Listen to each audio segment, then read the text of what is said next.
क्या रिजल्ट निकले फिर सोचेंगे। मैं अपना सामान बेच रहा हूं, अब मैं आपसे जो बात कर रहा हूं वो आपको अपनी जैसी लग रही है कि आपकी बात हो रही है, इसलिए सारे चुपचाप शांत बैठे हुए हैं। अगर मैं अपनी कहता रहूंगा, मेरे ख्याल से थोड़ी देर में फोन उठा के चलना शुरू कर दोगे,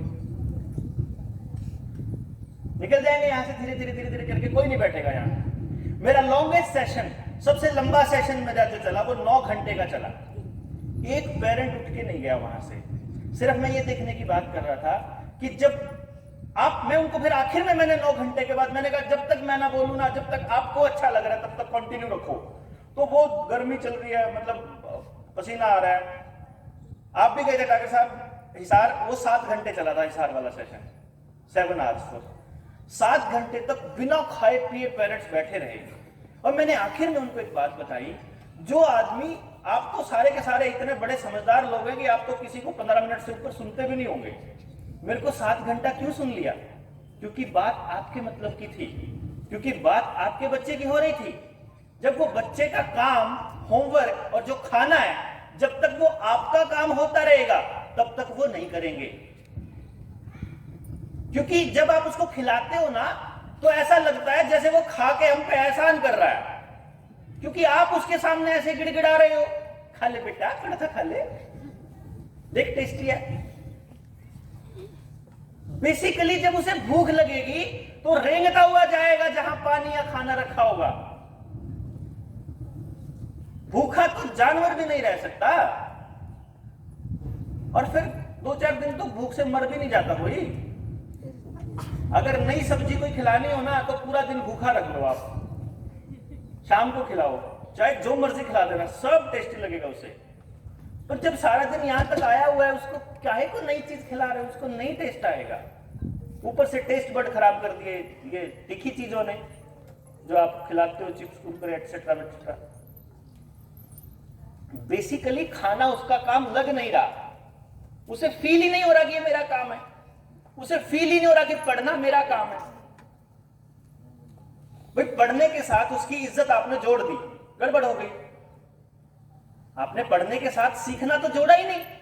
देखो बच्चा सीखना चाहता है, बच्चा पढ़ना नहीं चाहेगा, बच्चा सीखना चाहेगा।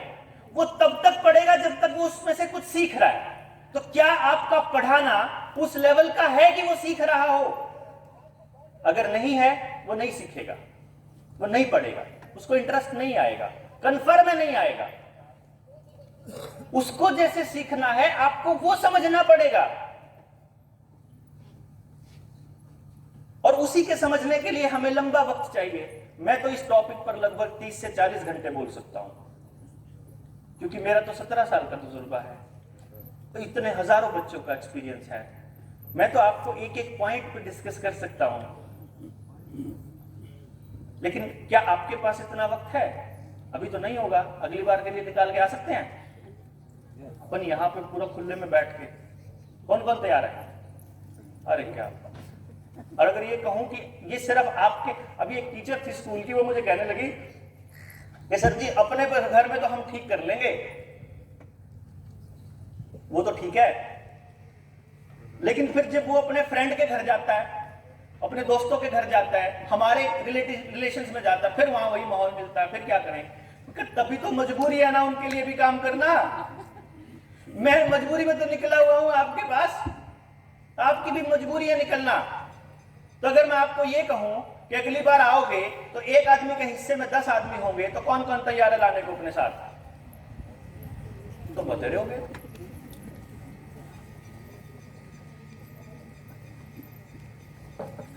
मेरा पॉइंट ये है, हमें उस पूरी कॉन्सेप्ट, पूरी थॉट प्रोसेस को समझना पड़ेगा बच्चों की, कि वो कैसे सोचते हैं। जैसे मैं आपको एक छोटा सा एग्जांपल देता हूं। बच्चा सोचता है 360 डिग्री, और बच्चा सोचता है जिंदगी के लिए। आप उसको सोचने के लिए मजबूर करते हैं किताब, पढ़ाई और उनके लिए। दिक्कत बस सिर्फ इतनी सी है कि जिंदगी उनको कुछ और सिखा रही है और आप स्कूल में कुछ और सिखा रहे हो। ये प्रॉब्लम है। जैसे मैंने एक एक्सपेरिमेंट किया। हमने क्या किया, मैंने एक उस पर फोटो लगाए पेज के ऊपर। एक कंधे पे हल टांगा हुआ है, एक मशीन चला रहा है, एक ट्रैक्टर चला रहा है, एक कार चला रहा है, ड्रेस पहना हुआ है, फौजी की ड्रेस है, एक किसान की ड्रेस है, और एक कोट पैंट टाई डाल के बैठा हुआ है, एक उसके खुद का फादर है उसके।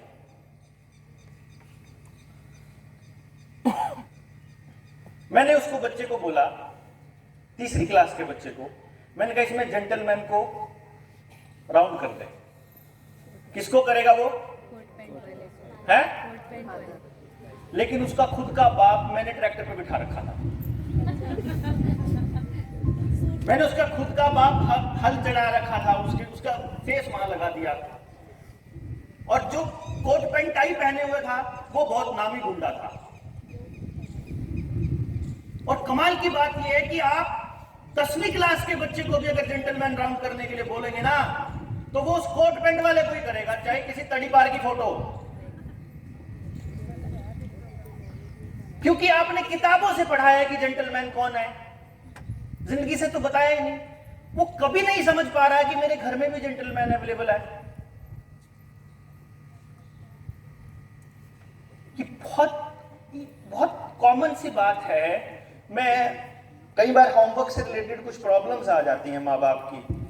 आप में से कौन कौन है, अच्छा तो मैं एक बात बताता हूं। सबसे पहले जब वो एडमिशन होता है बच्चे का ना स्कूल में, तो एडमिशन के टाइम जाने से पहले माँ बाप ये सोचता है कि यार ना इसको कुछ ना कुछ कम से कम 10 तक तो काउंटिंग लिखनी आती ही हो, तो वो लिखना शुरू करा देते हैं। अब बच्चे से पहली बार जब हम लिखना सिखाते हैं नर्सरी क्लास में, जब पेंसिल का यूज सिखाते हैं, तो वो पहले वो वर्टिकल लाइन, हॉरिजॉन्टल लाइन और वो स्लैंटिंग लाइन, इस टाइप की लाइनें आती हैं। है नर्सरी में कोई बच्चा जो ऐसी लाइनें यूज कर रहा हो? अब वो जब ड्रॉ करेगा तो क्या वो सीधी ड्रॉ कर लेता है? वो टेढ़ी मेढ़ी करता है। तब आप क्या करते हो? हाँ जी, करेक्ट कराते हैं। कैसे? हाँ जी, अब मैं बताता हूँ कैसे करते हैं। पहले वो लाइन ड्रॉ करेगा ना, टेढ़ा हो गया बाई चांस, नहीं बेटा इसके ऊपर से लाइन ड्रॉ करनी है, और मम्मी उसकी रब कर दे। फिर दोबारा बनाएगा, वो टेढ़ी दूसरी साइड चली जानी है उसकी, कन्फर्म है, अगर उसको फ्री छोड़ देंगे तो। फिर वो दूसरी साइड वाली मिटाएगी मम्मी, फिर उससे नहीं चल रही, आधी उस साइड गई आधी उस साइड गई। अब फिर उसको क्या करेगी, मिटा के मम्मा उसका हाथ पकड़ती है और वो करा देती है फिट, और अगले दिन मैम का स्टार आ जाता है। That's all. पता है आपने उसको क्या मैसेज दिया? आपने 3 बार जब उसका किया हुआ मिटाया, तो आपने पहला मैसेज दिया कि तू कुछ भी काम ठीक से नहीं कर सकता, और जब आपने उसका हाथ पकड़ के उससे लिखवाया, तब आपने उसको मैसेज दिया कि मेरे बिना तो कुछ नहीं कर सकता।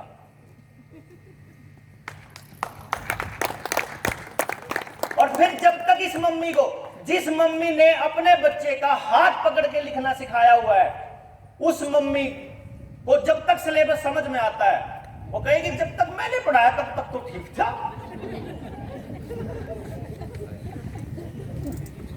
आपने तो उसकी बिल्कुल जड़ों में ही चीनी डाल दी।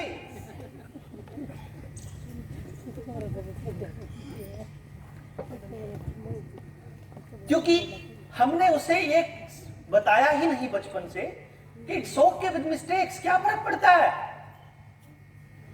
भाई 5वीं क्लास में मेरा बेटा अपना वो लेके गया, मॉडल बना के लेके गया, और वहां पे सबके मॉडल रखे हुए, और उसकी मैडम ने उसके वाला मॉडल पीछे छुपा रखा के। मैं मैडम ये क्यों छुपा रखा? कहीं कितना बदसूरत सा है, बड़ा गंदा सा था। मैंने उसकी मैडम बोला, मैडम अकेला मॉडल है जो बच्चे ने खुद बनाया है, इसको थोड़ी चिपकाना आता है फेविक्विक से एंड ऑल, लेकिन खुद चिपका रखा है। बाकी सारे या तो मम्मियों ने चिपका रखे हैं या फिर बाहर से किसी ने करवा रखा है। हम क्यों नहीं ये मैसेज दे रहे कि गलती होना कोई बड़ी बात नहीं है भाई? हम क्यों ये मैसेज नहीं दे रहे कि तुम कामयाब हो सकते हो, तुम अपनी मर्जी से चल सकते हो, तुम अपनी मर्जी से सोच सकते हो?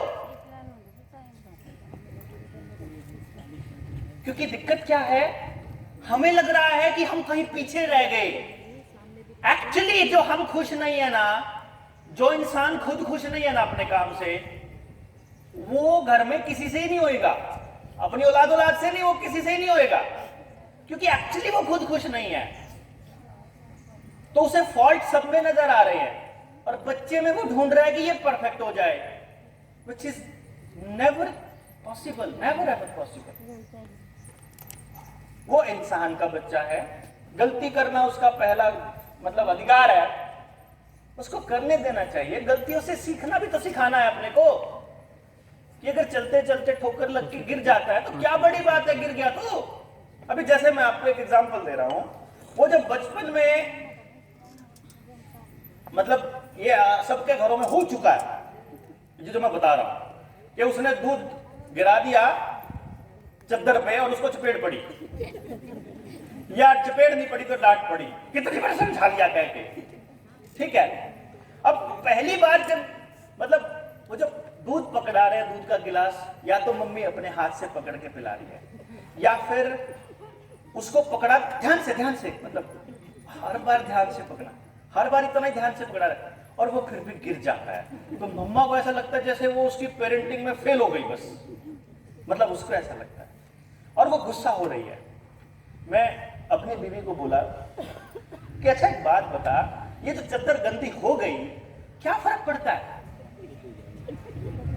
भाई, क्या फर्क पड़ता है?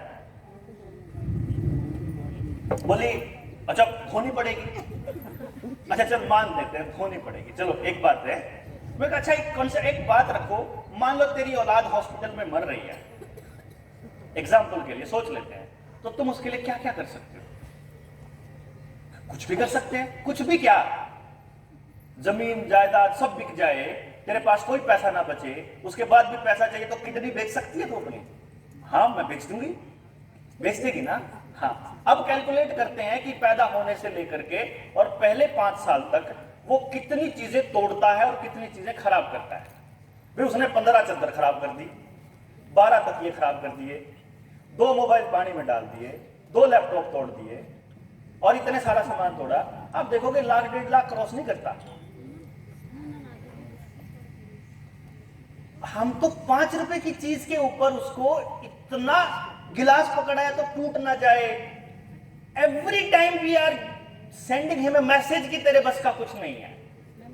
एवरी टाइम आप दिन में आप सिर्फ ओपन माइंड होकर के बिना इमोशन क्रिएट किए, अच्छा या बुरा कैलकुलेट किए बिना, सिर्फ बैठ के देखना कि आप उसको किस किस बात पे टोकते हैं, तो आपको पता लगेगा एक भी तो काम नहीं जिस पे आप ना टोकते हो। अगर नमक लेने के लिए भेज रहे हो तो भी ध्यान से जाना, और बिना ध्यान भी कोई जाता है यार, देख कहीं गिर ना जाए, जल्दी आ लेकिन थोड़ा आराम से जाना। मतलब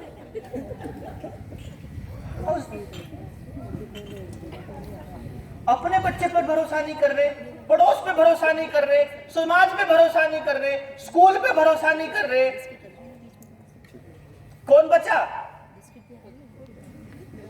And that's why we are spoiling our entire society. पहले खुद पे ही भरोसा नहीं है क्योंकि हम we don't love our job.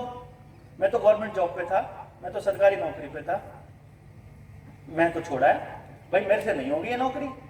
I don't want to live this life because मुझे पढ़ाना बहुत अच्छा लगता है, लेकिन ऐसे पढ़ाना अच्छा नहीं लगता जैसे तुम कह रहे हो। मेरा तरीका है अपना पढ़ाने का, तेरा कौन सा तरीका? मैं दिखाऊंगा पढ़ा के, फिर मैंने दिखाया पढ़ा के, मैं ऐसे पढ़ाता हूँ, लेकिन फिर देखा कि ऐसे तो मैं साल में 100-200 बच्चों को ही तैयार कर पाऊंगा, ऐसे तो नहीं पॉसिबल है। फिर पैसा तो देखो, एक टीचर जो 100 नंबर की गारंटी लेता हो, सोचो उसके कोचिंग सेंटर में पैसे की कमी होगी क्या? बताओ आप। कोचिंग सेंटर का धंधा सबसे बड़ा धंधा है, अपन उसको बंद करके आए कि दुनिया में जितने कोचिंग सेंटर है ना इस देश में, भारत में, मुझे वो बंद कराने हैं। मुझे स्कूल इतने अच्छे बनाने हैं, मुझे टीचर्स इतने अच्छे बनाने हैं, मुझे पेरेंट्स पे इतने अच्छे से काम करना है कि बच्चे ग्रो कर सके, कि बच्चे अंदर से खुश रह सके। हमें उस कॉन्सेप्ट पे काम करना है जहां हम सब एक दूसरे के लिए काम कर रहे हो, हम एक दूसरे से आगे दौड़ने की, भागने की दौड़ ना हो। आपके घर में 2-2 बच्चे किस किस के घर में है? तेरे सबके। मेरे एक है ना, मैं तो मेरे को 2 वाले ज्यादा लगते हैं। तो 2 बच्चे जिसके घर में है, ये कंफर्म है कि एक बच्चे की परफॉर्मेंस दूसरे वाले से बढ़िया होगी, बराबर तो होंगे नहीं। अब जिस बच्चे की परफॉर्मेंस कम है ना, वो बड़े वाले को ये बोलता है रोज एक बार कि तेरी वजह से डांट पकड़ी मेरे को। हो रहा कि नहीं हो रहा? क्यों जी? अब आप सोच कर देखो दो सगे भाई बहन अगर एक दूसरे को कंपटीशन में बर्दाश्त नहीं कर सकते, तो आपने जो समाज में कंपटीशन की आग लगा रखी है वो क्या करेगी आपके बच्चों का। मैंने शहर छोड़ दिया इस कंपटीशन के चक्कर में। मेरा बेटा जब 5 साल का था, डीपीएस करनाल में पढ़ता था, पूरा नेशनल टेलीविजन पे आया और 3 दिन बाद स्कूल में कितना खुश होके जाता था और 3 दिन बाद रोते हुए आया, मैंने नहीं जाना स्कूल। क्या हो गया? मेरे को बच्चे मारते हैं। अरे तेरे तो सारी क्लास बेस्ट फ्रेंड थी, गंदे, मेरे को मारते। क्या बोलते हैं? बोलते तू गंदा है। तूने क्या किया? कुछ भी नहीं। फिर क्या बोलते हैं? वो बोलते हैं कि मेरी वजह से उनकी मम्मी पीटती है कि यशस्वी कर सकता है तो तू क्यों नहीं कर सकता। उसका नाम ले लेके उसकी क्लास के बच्चों पर अत्याचार होने लग गए। मैंने कहा यार तो कैसा समाज बना रहे हैं आप। एक दूसरे बच्चे के साथ कंपैरिजन अपने बच्चे का कैसे कर सकते हैं? वो अलग है, यूनिक है, सारी दुनिया से यूनिक है। उसकी यूनिकनेस अगर नहीं ढूंढ पा रहे तो अपनी गलती मान के खुद के ऊपर लानत भेजो, खुद को कोसो। उसको काहे कोस रहे हो भाई? वो तो परमात्मा ने 100% कंप्लीट बना के भेजा आपके पास। आप उसको अपने जैसा बनाने की कोशिश कर रहे हो। वो आपसे बहुत अच्छा है, बहुत अलग है, आप उसे अपने जैसा क्यों बना रहे हो? आप उसके ऊपर अपनी इच्छाओं का, अपनी डिजायर्स का, अपने पुराने जो इनकम्प्लीट कामों है उनका बोझ काहे डाल रहे हो भाई? और ये जो कंपटीशन है ना, ये बच्चे को बच्चे से नफरत के अलावा कुछ भी नहीं दे रहा, कुछ भी तो नहीं दे रहा। जो टॉपर आ गया ना वो पूरी क्लास से अलग। मेरे को मेरा चाचा बोलता है, मैं जब स्कूल में गया हुआ था, 11वीं क्लास की बात है, मैंने करनाल डिस्ट्रिक्ट टॉप किया, सरकारी स्कूल में पढ़ के। करनाल के बहुत नामी गिरामी स्कूल में दाखिला करा दिया 11वीं में, नॉन मेडिकल में। और मेरा चाचा मेरे को हिदायत दे रहा है, कहता है क्लास में ना अपने से इंटेलिजेंट बच्चे के साथ बैठियो। मैंने कहा फिर उसके मम्मी पापा क्यों बैठने देंगे मेरे को? उसके मम्मी पापा भी अगर उसको यही बात बोलेंगे तो मेरे साथ कौन बैठेगा? क्यों भाई अपने से इंटेलिजेंट क्यों? सारे के सारे इंसान के तो बच्चे हैं भाई। अगर वो शरारतें कर रहा है तो क्यों कर रहा है? मैंने जो हेडमास्टर से पूछा, मैंने कहा आपके घर में कैसा माहौल है? हेडमास्टर याद है ना कौन से वाला, जिसका बच्चा बदमाशों के साथ बैठना शुरू कर गया, जिसका पोता।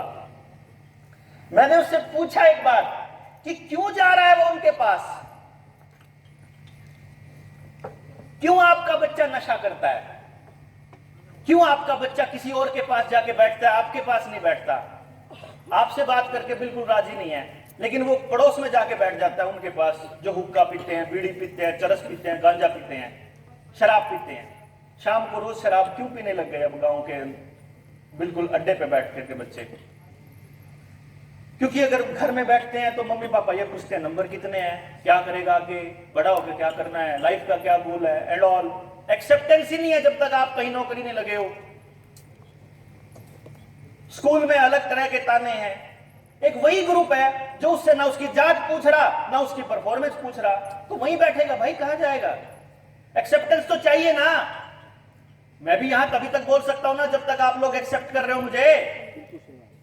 आप एक्सेप्ट नहीं करोगे, निकल के उतर के जाना ही पड़ेगा मुझे यहां से। बच्चा भी तभी तक आपके पास आपसे प्यार से बात करेगा, आपके साथ रहना पसंद करेगा, जब तक आप उसे एक्सेप्ट कर रहे हैं। अनकंडीशनल एक्सेप्टेंस चाहिए, अनकंडीशनल नंबरों के बेसिस पर नहीं चाहिए। वो आपका बच्चा है, वो आपने पैदा किया है, कुदरत ने बहुत अनमोल काम के लिए पैदा किया है। आप नहीं जान पा रहे, गलती आपकी है, उसकी नहीं है। वो अगर टीवी ने खराब किया तो टीवी आपने ला कर दिया, उसको मोबाइल ने खराब किया तो मोबाइल आपने ला कर दिया, उसको पड़ोस ने खराब किया तो उसको पड़ोस भी आपने दिया, उसको जो कुछ दिया आपने दिया, वो अपने साथ लेकर के नहीं आया। ये समझना पड़ेगा अपने को, गलती हमारी है, हमारी।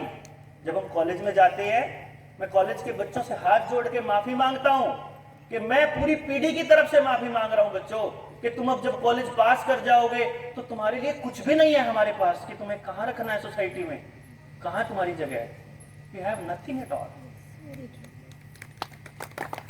और आपके बच्चे भी बड़े होने वाले हैं, इनके लिए क्या अरेंजमेंट है भाई? अभी तो नहीं है, लेकिन अगर साथ चलेंगे आप कर देंगे, पक्का कन्फर्म है। क्योंकि अब हमें यह मालूम है, देखो अंधेरे में रहते थे तब तक माँ बाप, जब तक उनको यह नहीं पता था कि करें क्या। अब हमें पता है कि इस बच्चे को ये करें, इसकी अल्टीमेट हैप्पीनेस इस जगह पर है। जब अमेरिका से लोग मेरे पास आ सकते हैं, कनाडा से, ऑस्ट्रेलिया से लोग आ सकते हैं, मुंबई से, दिल्ली से आ सकते हैं, हरियाणा के लिए तो मैं वैसे ही अपना माइंड ओपन करके बैठा हुआ हूं कि मुझे इस्तेमाल कर लो भाई, अगर तुमसे करा जाता हो तो। पूरी सोसाइटी के लिए मैं अवेलेबल हूं खुद। अकेला पर्सनल बेनिफिट चाहिए तो पैसे लूंगा, पर्सनल बेनिफिट का अपना तरीका है, उसमें कोई वो नहीं है। बट एज अ होल अगर आप चाहते हैं तो मिलके कलेक्टिव अगर हम एक कॉन्शियस डेवलप करें। इवन मैं ये कहता हूं, देखो कोई भी क्रांति हो, आपने आजादी की लड़ाई देखी, भगत सिंह ने अपने पूरी पीढ़ी खपा दी। हरित क्रांति आई, हमारे दादा और ने खपा दी, हमारे फादर साहब ने। फिर दूध क्रांति आई, श्वेत क्रांति, एक पीढ़ी उसने खपा दी। मुझे लगता है एजुकेशन रेवोल्यूशन की जरूरत है, और एक पीढ़ी को तो खत्म करना पड़ेगा अपने आप। अब डिसाइड ये कर लो, आप कर लो तो आपकी औलादों के लिए अगला अच्छा समाज बना जाएंगे, नहीं तो आपकी अगला औलादें आपस में मारकाट मचाएंगी। क्योंकि देखो घरों की टूंटियां तो उतरनी शुरू हो गई नशे के चक्कर में, क्यों जी, उतरनी शुरू होगी ना। मोटरसाइकिल के स्पेयर पार्ट, साइकिल के स्पेयर पार्ट, साइकिलें चोरी, और किस चक्कर में, स्मैक की 50 रुपए के चक्कर में कुछ भी उतार के ले जाते हैं, ट्यूबलाइट भी नहीं छोड़ते। कब तक बचाओगे? बचा नहीं सकते, लेकिन सुधार सकते हैं। और वो तब सुधार सकते हैं जब अपनी गलती मान लेंगे। मैं तो मान के बैठा हूं कि भाई हम तो पूरी पीढ़ी गलत है।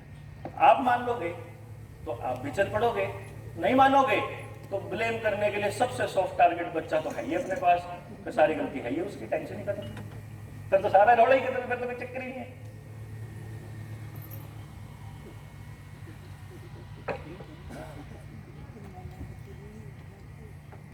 फ्रॉम द वेरी बिगिनिंग, पैदा होने से लेकर के और करियर सिलेक्शन के लेवल तक, हमें अपने बच्चे से बात कैसे करनी है, हमें उसको समझना कैसे है, हमारी कौन सी चीजें हैं जो उसके आने वाले, उसकी थॉट प्रोसेस जो मैडम कह रही थी, उसकी ऑब्जर्वेशन को गलत एंगल से लेके जाती है, वो हमें नहीं मालूम है। इस पर बैठ के एक लंबी चर्चा करने की जरूरत है।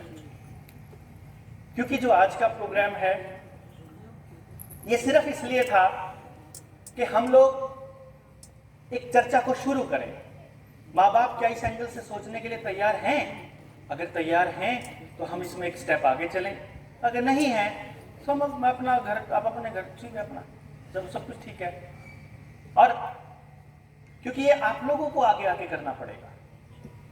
जितना टाइम बचता है स्कूल के बाद बचता है, आपकी ड्यूटी के बाद बचता है, आपके खाली टाइम जो बचता है वो आपको अपने बच्चों के लिए सोचने पे लगाना पड़ेगा।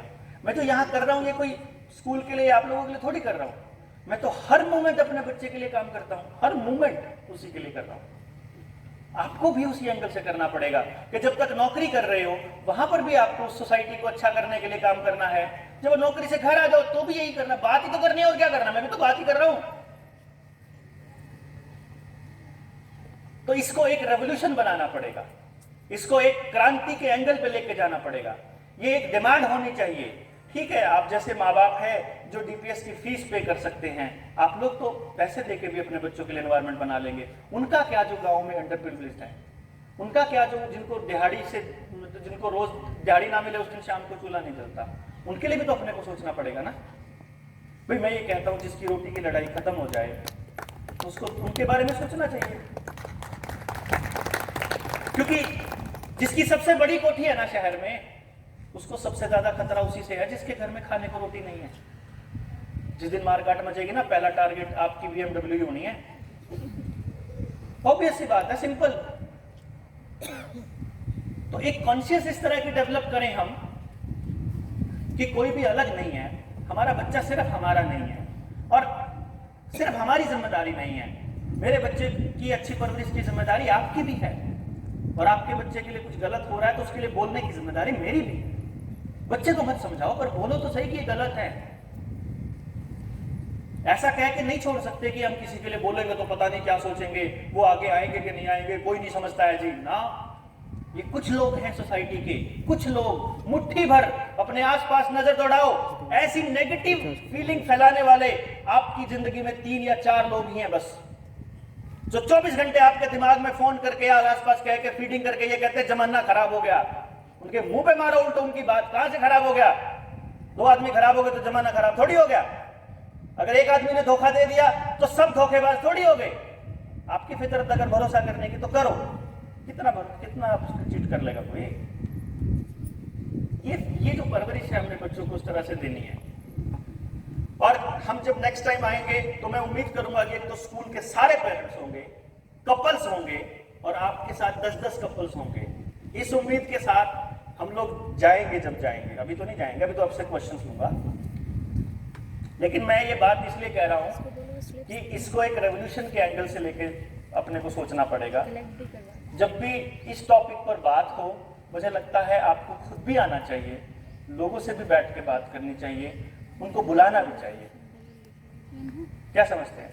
ठीक कह रहा हूं? क्योंकि ये डिस्कशन बहुत लंबा है, आप जब सवाल करेंगे तो वहां से भी मैं इस डिस्कशन को पीछे से शुरू कर सकता हूं, तो बेटर है कि मैक्सिमम सवाल आ जाए, तो फिर मैं वो करने के बाद एड्रेस और फिर हम इसको कंप्लीशन के लेवल पे लेके जाएंगे। क्वेश्चंस हैं हमारे पास? Yes please. कर रहा है और बच्चे भी वही कर रहे हैं, खेती वाले के बच्चे खेती कर रहे हैं और कोई किसी का पुश्तैनी काम है तो वो अपना काम उसी से सीख रहा है। तो बेसिकली उसका बाप ही उसका गुरु होता था मैक्सिमम टाइम। जो लड़के हैं वो बाप से डरते थे, लड़कियां माँ से, तब भी लड़कियां माँ से ही डरती थी क्योंकि वो माँ उनको घर का और दूसरे और काम माँ सिखाती होती थी। तो जब हम किसी से कुछ सीखते हैं और उसका तजुर्बा जब आता है और उस तजुर्बा जब बार बार सही होता है तो हमारे मन में उसके लिए एक अथॉरिटेटिव सेंस डेवलप हो जाती है कि ये जो कह रहा है ना वो ठीक कह रहा है। वो अथॉरिटेटिव सेंस बेसिकली उसको इज्जत और डर के लिए तैयार करती थी अंदर से कि मैं इससे डर लेता हूं, इसकी बात को टालना नहीं है, इसे बुरा लग जाएगा, काइंड ऑफ दैट चीज। आज का माँ बाप काम तो कुछ और ही कर रहा है और लेक्चर पढ़ाई पे देता है बस। दिक्कत ही है क्योंकि आपके पेट में दर्द होएगा तो आप हलवाई के पास नहीं जाएंगे, आपने कार खरीदनी है तो आप मेडिकल स्टोर पे नहीं जाएंगे, या कार के लिए सलाह लेनी है तो किससे लेंगे आप सलाह? काम वाली बाई से तो नहीं लेंगे, डेफिनेटली आप उससे लेंगे जिसने कई कारें खरीद बेच ली हो या जो कारों का कारोबार करता हो, उसी से तो लेंगे ना आप सलाह, क्योंकि वो स्पेशलिस्ट है। अब आज आप करियर काउंसलर नहीं है, आप स्पेशलिस्ट नहीं है, लेकिन लेक्चर आप हैंडराइटिंग पे भी दे रहे हो, आप पढ़ाई पे भी दे रहे हो, मार्क्स पे भी दे रहे हो, उठने पे भी दे रहे हो, खेलने पे भी दे रहे हो, सब चीजों पे दे रहे हो। बेसिकली आप एक्सपर्ट ना हो करके एक्सपर्ट की भूमिका में आ रहे हो ना, इसीलिए वो कन्फ्लिक्ट पैदा हो रहा है कि माने कि ना माने इनकी। और बाप क्या करता है, बाप से कम क्यों डर रहे हैं? क्योंकि पापा आज इतने व्यस्त हैं उनके लिए पैसे जोड़ने में कि वो अपने बच्चों को टाइम नहीं दे पाते। उसकी कंपनसेशन में फिर वो उनको कहीं मैकडी ले गए, कहीं पिज्जा खिलाने ले गए, फिल्म दिखाने ले गए, वो कंपनसेशन दे के थोड़े शांति की, चलो इतना तो करा इनके लिए, काइंड ऑफ उसको टाइम देना मानते हैं। तो वो थोड़ा ऐसा सोचते हैं कि जब ये श्री बंदा है, ये मम्मी है, सारा दिन पढ़ने पढ़ने। आप क्या अकेले हैं? नहीं, मेरी वाइफ है। तभी तो बार बार उधर देख रहे हैं। और क्या होना चाहिए, पेरेंट्स का दोनों का ही अमेलगमेशन होना चाहिए टाइम देने में। जब एक पेरेंट करता है ना, अकेला ही कर रहा है और फिर उसको वो गाइड भी कर रहा है। Good morning everybody, I am also a counsellor of genetic brain profiling, और मैंने ये शुरू किया था अपने बच्चे को समझने के लिए ही। तो I am also a teacher, English lecturer. जी जी। तो थोड़ा सा मेरा एमफिल का सब्जेक्ट भी यही था, सबकॉन्शियस माइंड को, और मेरे को अपने बच्चे को ही समझना था, इसीलिए मैंने इसको बाय इंटरेस्ट अभी 4 महीने पहले इस चीज़ को डेवलप किया। और यहाँ आने का मेरा पर्पस यही था कि आपका ये किस तरह से डिफरेंट है, so that I can know. Biometric उसके थ्रू हम बच्चों का डिटेक्ट करते हैं, उसका लर्निंग स्टाइल एंड ऑल। तो जो मेरे हस्बैंड ने बोला, ये actually this is all happening, my husband is always busy with his one और द अदर जॉब। तो जो बच्चे का, आई एम ऑल्सो टीचर, तो उसको मैं पढ़ा भी रही हूँ, उसको समझा भी रही हूँ। तो मेरा ये मानना है कि कई बार वो वही उनको लगता है कि पढ़ा भी रहे हैं, समझा भी रही है, जब उसको एक ओवर होलिंग हो जाता है बच्चे के ऊपर। मैं मानती हूँ कि वो चाहिए, ऐसा नहीं, उनको कभी खेलने भी देते हैं और कभी वो भी करने देते हैं। मैंने मेरे बच्चे का टेस्ट किया तो मैंने ये ऑब्जर्व किया कि मेरे बच्चे को वो स्पोर्ट्स में और मैन्युफैक्चरिंग, ये दोनों चीज़ें उसको बहुत अच्छी लगती है। तो उसके लिए मैंने क्या किया, उसको लॉन टेनिस उसमें डाला। मैं कहा ठीक है, इसके उसमें ये कम से कम होमवर्क अच्छे से करेगा, अदरवाइज वो होमवर्क को प्रोलॉन्ग कर देता था। और जब भी मैं डीपीएस के पीटीएम में आती हूँ, ऑलवेज जो टीचर्स यहाँ बैठे होंगे, मैं हमेशा उन्हें ये कहती हूँ कि मैम मेरे बच्चे को आप, मुझे मार्क्स नहीं चाहिए। अगर साइंस में हेमलता मैम बैठे होंगे, वो देखते हुए मैं कहती हूँ मैम उसको सीखने दो, उसको आप वो ऑरेटरी में बहुत अच्छा। उसने एक दिन क्या किया, मेरा फोन लेके और अपना पूरा 1 घंटे का पूरा वीडियो बना दिया। मैंने देखा उसका स्किल यहाँ पर है। मैंने इवन जो मैम को फोन करके मैंने बोला कि मैम उनको, मैंने उनके क्लास इंचार्ज को सेंड किया कि आप देखिए प्लीज उसको कहीं ना कहीं एंकरिंग में उसको मिक्स कीजिए, ताकि वो उसका जो स्किल है वहाँ डेवलप हो सके। इट्स नॉट दैट कि मदर सर बच्चे को I am not diverting from the question. My next question is, most of बच्चे जो आपका इसमें डिस्कशन भी हुआ था कि कार्टून ही देखते हैं 90% बच्चे, ये मैंने भी ऑब्जर्व किया है। ये आपके बच्चे के लिए है या उनके बच्चों के लिए? सभी बच्चों के लिए, मतलब मीन्स जो मेरी सोसाइटी में जो भी बच्चे हैं वो खेलने नहीं जाते। 90% बच्चे जो कार्टून। इसके लिए मैं कुछ कहूँ? Yes, मैं yes, कुछ कहूँ इसके लिए? नहीं, आप अलग से बोलिए। नहीं, इसके ऊपर इनका आंसर देना चाहूंगी थोड़ा ओके, यस मैम। सा। मेरा ये मानना है कि पहले तो मैम को देना चाहिए इनका आंसर कि वो मैं इसलिए देती हूँ क्योंकि मोस्टली जब मम्मियाँ हमारे पास आती हैं स्कूल में तो इसी क्वेश्चन के साथ आती हैं, मैम हर समय अब मम्मी को कितनी जाना है, मम्मी को खाना बनाना है किचन में, 2 घंटे बच्चा कहाँ एंगेज करना है, वो खुद ही कार्टून लगा के देती है और कहती है वहाँ बैठ बेटा ये देख ले, मैं अभी आ रही हूँ मार्केट से। So we are giving them the chance. हम मोस्टली करते हैं, हमें बाहर जाना है, हम अपनी कन्वीनियंस देखते हैं, हम ये नहीं देखते कि हम बच्चों को क्या दे रहे हैं। फिर हमारे पास आके कहते हैं मैम सारा दिन टीवी देखता है। अब टीवी का रिमोट मेरे पास तो है ना आपके घर का, that you have that remote and you are putting them in habit of that, so you have to control. Sir ने जैसे सही कहा, पहले से ही आपको कंट्रोल करना है। Thank you ma'am. जो हाँ जी सर। वन अनदर क्वेश्चंस, अभी जैसे हम 2 आवर्स से हमारा स्टार्ट होता है प्रोग्राम, और अभी जितने भी लोग बैठे हुए हैं यहाँ पे, they all are highly motivated और ये सोचते हैं कि जो बातें आपने बताई हैं 100% हम इम्प्लीमेंट कर देंगे। बट ये मेरी अपनी रिसर्च है, या आप मेरे ऊपर माने या चाहे किसी और पे माने, इस 4 दीवारी से बाहर जाने के बाद ये मतलब पूरा स्पॉइल हो जाएगा। घर जाते जाते शायद बातें भी भूल जाएंगे।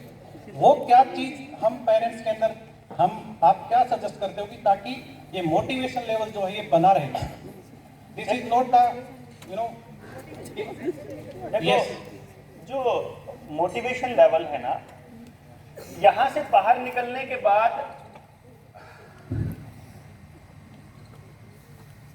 जो चीजें आदमी भूलेगा ना, यहां से निकलने के बाद वो फैक्चुअल चीजें भूल सकता है, कहीं सबकॉन्शियस माइंड में जा सकती हैं, लेकिन वो ये तो नहीं भूलेगा ना कि ये मेरा बच्चा है, वो कभी नहीं भूलेगा। ठीक है? और ये कब भूलेगा दोबारा से? अब ये लोग नहीं भूल सकते ये, क्योंकि वो मोटिवेशन नहीं है कि बेटा स्ट्रगल करो, ये करो, मेहनत करो, ये वाला मोटिवेशन नहीं है कि जो भूल जाएंगे। रियलिटी क्या है? ग्राउंड रियलिटी कि इनके बच्चों की बात हो रही है, वो सिर्फ अपने बच्चे को जब देखेंगे तो डेफिनेटली वो नहीं भूलेंगे, कंफर्म है। लेकिन इंप्लीमेंट करने में समस्या क्या आएगी कि जो पड़ोसी है ना 4, वो फिर उसे ही एंगल पे बात कर रहे हैं कि यार बड़ा कंपटीशन हो गया है, कैसे सरवाइव करेंगे बच्चे। बेसिकली वो दिमाग, इसीलिए पड़ोस पे काम करना जरूरी है, इसीलिए इस एनवायरनमेंट पे काम करना। भाई देखो, मेरे को चिंता नहीं है, मैं आपको बताऊं, मैंने भी अपने बेटे के लिए कोई आइडियल समाज तो बना नहीं दिया ना, लेकिन मुझे चिंता नहीं है। क्यों? क्योंकि मैं घर से निकल लिया अपने वाले के बनाने के लिए, कि मैं तो कर रहा हूं ना जो कर रहा, मेरे बस की बात है। बात इतनी सी है कि अपने बच्चे के लिए बिना रिस्पॉन्स और बिना रिजल्ट की कामना किए मैं जो कर सकता हूं वो उसको पूरी इज्जत देते हुए पूरा कर दूं और अपना काम खत्म कर दूं। अगर आप ये सोच करके जाएंगे तो मोटिवेशन लेवल नीचे नहीं आएगा। अगर आप गलती जाके घर बच्चे की निकालनी है फिर बात अलग है। एक क्वेश्चन हो रहा है सर, अभी बैठ के मतलब इतना मोटिवेट हुए हैं, मोस्ट ऑफ द पीपल ये सोचते होंगे कि शायद मुझे भी देवेंद्र बलारा बनना है, मैं भी ऐसी जो है ना समाज के अंदर ऐसी जो जोत जगाने का काम करूंगा। क्या नाम आपका? नवीन नाम है सर मेरा। नवीन? यस। तो बट ग्राउंड रियलिटी के ऊपर कोई इंसान अगर ऐसा काम करता है, जैसे आपने बोला कि यू लेफ्ट और योर जॉब, बट आपको बोलेंगे कि पागल है जॉब छोड़ दी, कैसे सरवाइव करेगा। बस वो उस टाइम पे उन ऐसे लोगों को मोटिवेट क्यों नहीं करते लोग? देखिए मोटिवेट इसलिए नहीं करते क्योंकि फीडिंग ही वैसी आ रखी है ना, तभी तो ये आंदोलन छेड़ना पड़ा। भाई रोटी मेरे को बिजनेस करना हो, रोटी कमानी हो, तो मैं अपन ऐसे भी तो कमा सकते हैं। मतलब भाई कोचिंग सेंटर खोल के कमा लो। मुझे घर से निकल के गांव के एरिया में क्यों आना पड़ा? क्योंकि आप में से जितने लोग भिवानी में आए हैं उसमें से 80% तो गांव का आदमी है और शहर में आए ही अपने बच्चे की पढ़ाई के लिए है। और उसने सबसे बड़ी गलती यह करी कि वो गांव छोड़ गया। मैं याद करता हूं 90s के दौर में क्लास टॉपर, 10वीं का डिस्ट्रिक्ट टॉपर गांव के सरकारी स्कूल से पढ़ा। मेरे घर वालों का तो जुगाड़ था, उन्होंने तो करनाल के सबसे बेस्ट स्कूल में फीस देके करवा दिया, लेकिन मेरे गांव में मेरे से सेकंड नंबर पे टॉपर भी तो था, लेकिन वो गरीब था, वो नहीं करवा पाए। वो आज भी दुकान करके बैठा है असन में। मेरे माँ बाप की ये गलती थी, सबसे बड़ी गलती थी कि मेरे को उठा कर के शहर ले गए और मैं एक बार शहर गया, वापस मुड़ के आया ही नहीं। अब मुझे गलती का एहसास हुआ जब मैं अपनी औलाद के बारे में सोचने लगा, तो एहसास हुआ वो तेरे की ये गड़बड़ कर रहे हैं। पहले तो मैं भी बिजनेस माइंडेड ही सोचता था। मतलब कहने का जब जिसको समझ आ जाए, जरूरी थोड़ी आज ही समझना, जरूरी थोड़ी आप ही से करना है, जब आ जाए, जैसे आ जाए, उससे नहीं फर्क पड़ता कितना बदलाव आएगा। लेकिन मेरे को भी तो 36, 37, 38वें साल में जाके समझ आया कि गलती कर दी भाई, वापस गांव जाना चाहिए। गांव तो उजड़ जाएगा, जिसके पास पैसा है वो गांव छोड़ जाएगा, जिसको थोड़ी बहुत समझ है वो जमीन ठेके पे देके निकल जाएगा। गांव में फिर नेगेटिविटी रह जाएगी। अपनी औलाद जब गांव से गुजरेगी तो फिर वो नेगेटिव लोग ही तो होंगे। कैसे बचेगा? सोसाइटी नहीं बच सकती। अगर देश बचाना है, अगर अपने बच्चे बचाने हैं, तो गांव बचाना पड़ेगा। गांव में जाकर के जब मैं लोगों से बात करता हूं, आप तो डीपीएस के पेरेंट्स हो, गांव के वो लोग जो बिल्कुल पढ़ाई को सिर्फ और सिर्फ ऐसे रिजिड बने बैठे हैं, बात करता हूं तो पहले 3 घंटे तो उनकी नेगेटिविटी एब्जॉर्ब करने में लग जाते हैं। 3 घंटे तक तो उनकी गालियां ही सुनते रहते हैं कि क्या क्या नाश हो लिया। और जब फिर समझ में फिर शुरू करते हैं और फिर उनको समझ आता है कि हाँ वाकई बात तो ठीक है, पढ़ा लिखा होना, पैसे वाला होना इसके लिए मैटर नहीं करता। मैटर करता है आप अपने औलाद को अपनी जागीर समझते हो या अपना एक हिस्सा समझते हो। हिस्सा समझोगे उसको एक पेड़ की तरह। मैं देखो क्या कहता हूँ, बीज है छोटा सा, उसके अंदर बरगद का पेड़ भी छुपा है, उसी के अंदर नीम छुपा है, उसी के अंदर बड़ा बड़ा पेड़ छुपा है। लेकिन वो बीज ऐसे ही पेड़ नहीं बन जाएगा, उसको बोने का भी मौसम होता है, उसको एक पानी, धूप, हवा, नमी की भी रेशो होती है, वो अपने को देनी पड़ेगी। अपार संभावनाएं हैं एक बीज के अंदर। आपके बच्चे के में भी बीज की तरह अपार संभावनाएं हैं। बजाय कि ये देखो कि ये बीज सर्दियों में बोने का है कि गर्मियों में बोने का, ये किधर को लगाना है, कहाँ लगाएं, इस मिट्टी में लगाएं कि उस मिट्टी में, ये अपने को देखना है। और इसके लिए ऑप्शन ये है कि इस काम को धंधा बना लो, ऑप्शन ये है कि इस काम को मिशन बना लो। मैंने टारगेट मिशन ले लिया, वो बात अलग है। तो ये जब आप अपने बच्चों के लिए करने चलोगे ना, तो जब आप उसको अपना हिस्सा समझोगे, जब आप उसे ये समझोगे कि ये बीज है, इसे पनपने देने का मौका देना है। और मैं एक बात बताऊं आपको, एक डर अपने दिमाग से आज निकाल करके जाना जिंदगी में, और निकाल करके ही जाना। अपने आसपास, अपने दोस्त, अपने रिश्तेदारों के ऊपर एक बार नजर डाल लेना। कितने लोग छोड़कर आए थे गांव, कितनों के बच्चे अब नशे में आ लिए, कितनों के बच्चे अब बदतमीजी करते हैं, कितने प्लाट बेचने शुरू कर दिए, कितने खराब माहौल में जा रहे हैं। देख लेना आप लोग नजर दौड़ा के, और एक नजर सृष्टि के ऊपर, नेचर के ऊपर, कुदरत के ऊपर दौड़ा लेना। आप पाओगे सृष्टि में एक भी जीव भूख से नहीं मरता जब तक कि उसके खाने का कंट्रोल इंसान के हाथ में ना हो। इंसान से मतलब बदतर प्राणी नहीं है इस धरती पर। सब कुछ खराब कर रहा है वो, पानी नहीं छोड़ा, पेड़ नहीं छोड़े, रिसोर्सेज नहीं छोड़े, औलादों को भी ऐसे ही बना रहे हैं, जानवरों को भी नहीं बख्श रहे हैं। बच्चा भूख से नहीं मरेगा, मेरी गारंटी है। कोई जीव नहीं मरा आज तक धरती पर, जब तक हम कंट्रोल नहीं करना चाहते। अपना कंट्रोल छोड़ देंगे। ऐसा नहीं कह रहा हूं कि उनको जाने दो जिधर जा रहे हैं, मैं ये कह रहा हूं कि आज को जिधर वो जा रहे हैं वो माहौल कंट्रोल कर लो ना भैया। वो जाएंगे तो है ही, सोसाइटी में तो छोड़ोगे ही ना। अब अपनी बच्चियों को, अपनी लड़कियों को, अपने बच्चों को जब तक 5 साल 10 15 साल के नहीं होते तब तक तो दबा के घर में सुरक्षित रख सकते हो, फिर तो आपको बाहर भेजनी पड़ेगी ना, वो फिर तो उसी समाज के हवाले करनी पड़ेगी ना। अपना अपना सोचते रहोगे तो आपकी औलादें आने वाले समय में बहुत खराब समय देखने वाली है। लेकिन जैसे ही आप पड़ोसियों की तरफ भी देखना शुरू करोगे और बच्चों की तरफ देखना शुरू करोगे, उनके अंदर भी एक सेंस ऑफ बिलोंगिंगनेस लेकर आओगे, डेफिनेटली चेंज आना शुरू हो जाएगा उसी दौर में।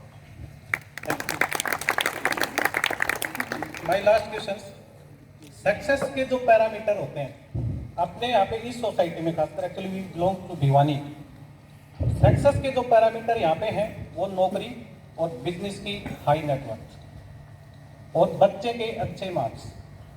जो बच्चा खुश है बट वो 33% मार्क्स लेता है, उसको हम सक्सेस नहीं मानते। ये कब होगा ये बदलाव?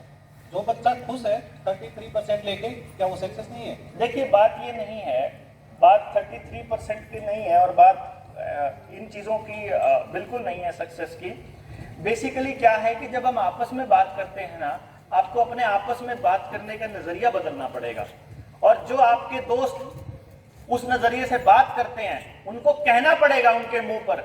जैसे मैं बताता हूं आपको, मेरे साथ मेरा कोई दोस्त ये बात नहीं करता, भाई हमने वहां प्लाट ले लिया, हमने वहां मकान ले लिया, हमारे इतनी तनख्वाह इतनी वो, मगर ऐसा ही है बात करनी है ना, नहीं चाहिए। मेरे घर में ऐसी कोई औरत अलाउड नहीं है आनी जो अपने मकानों प्लाटों का जिक्र करती हो। सिंपल क्लियर है, सिंपल क्लियर। इंसान की बात करनी है तो वेल एंड गुड, भाई मेरा कोई दोस्त बात करता है मैंने बड़े प्लाट ले लिया, फिर मैं क्या करूं? मेरे पे तो नहीं है, मैं तो किराए के मकान में रहता हूं, लेऊंगा भी नहीं, बढ़ाऊंगा भी नहीं, but I am more than happy, कुछ भी नहीं फर्क पड़ता। ये तो आपकी कॉन्शियस है कि आप उसको अपने ऊपर असर होने देते हो कि नहीं देते हो। फिर आपको जिक्र करना पड़ेगा। मैं जिक्र करता हूं, मैं तो कभी नहीं जिक्र करता कि मैं कितने पैसे कमाता हूं या क्या करता हूं, ये कितना बड़ा सेठ है क्या नहीं भाई, अपन तो बस में भी चले जाएंगे, रोडवेज में भी। मैं तो अपने बच्चे को रोडवेज में चलाना भी सिखा रखा, मैं तो उसे खुद रोटी बनाना भी सिखा रखा, मैं तो उसे ये भी बताया कि मैं मर गया तो क्या करेगा, तेरी मम्मी भी मर गई तो अकेला रहेगा तो क्या करेगा। अगले को तो पता है कि अपने को एक तो आलमलेट आपकी बनानी, एक चाय और एक नींबू पानी, तीनों बेच के अपना गुजारा कर लूंगा। अपने को तो इतना सिंपल सा बनता है कि क्या फर्क पड़ता है कितने पैसे जोड़ लिए। फर्क इस बात से पड़ता है कि जब घर के आदमी पास बैठते हैं तो कितने प्यार से बैठते हैं, बैठना भी चाहते हैं कि नहीं बैठना चाहते हैं। बच्चा आपके ऊपर अनकंडीशनली आपके गिर भी जाता है कि नहीं, क्या आप उसके ऊपर उसको इतना ट्रस्ट है कि नहीं कि भाई अब जाऊंगा तो अब कम से कम नंबरों की बात नहीं करेगा ये आप, क्योंकि आपने बचपन से फीडिंग वही डाल रखी ना। बेसिकली आप कनेक्टेड तो फील कर ही नहीं रहे ना, तो सोसाइटी से। आप अपने पड़ोस में कितने कनेक्टेड है?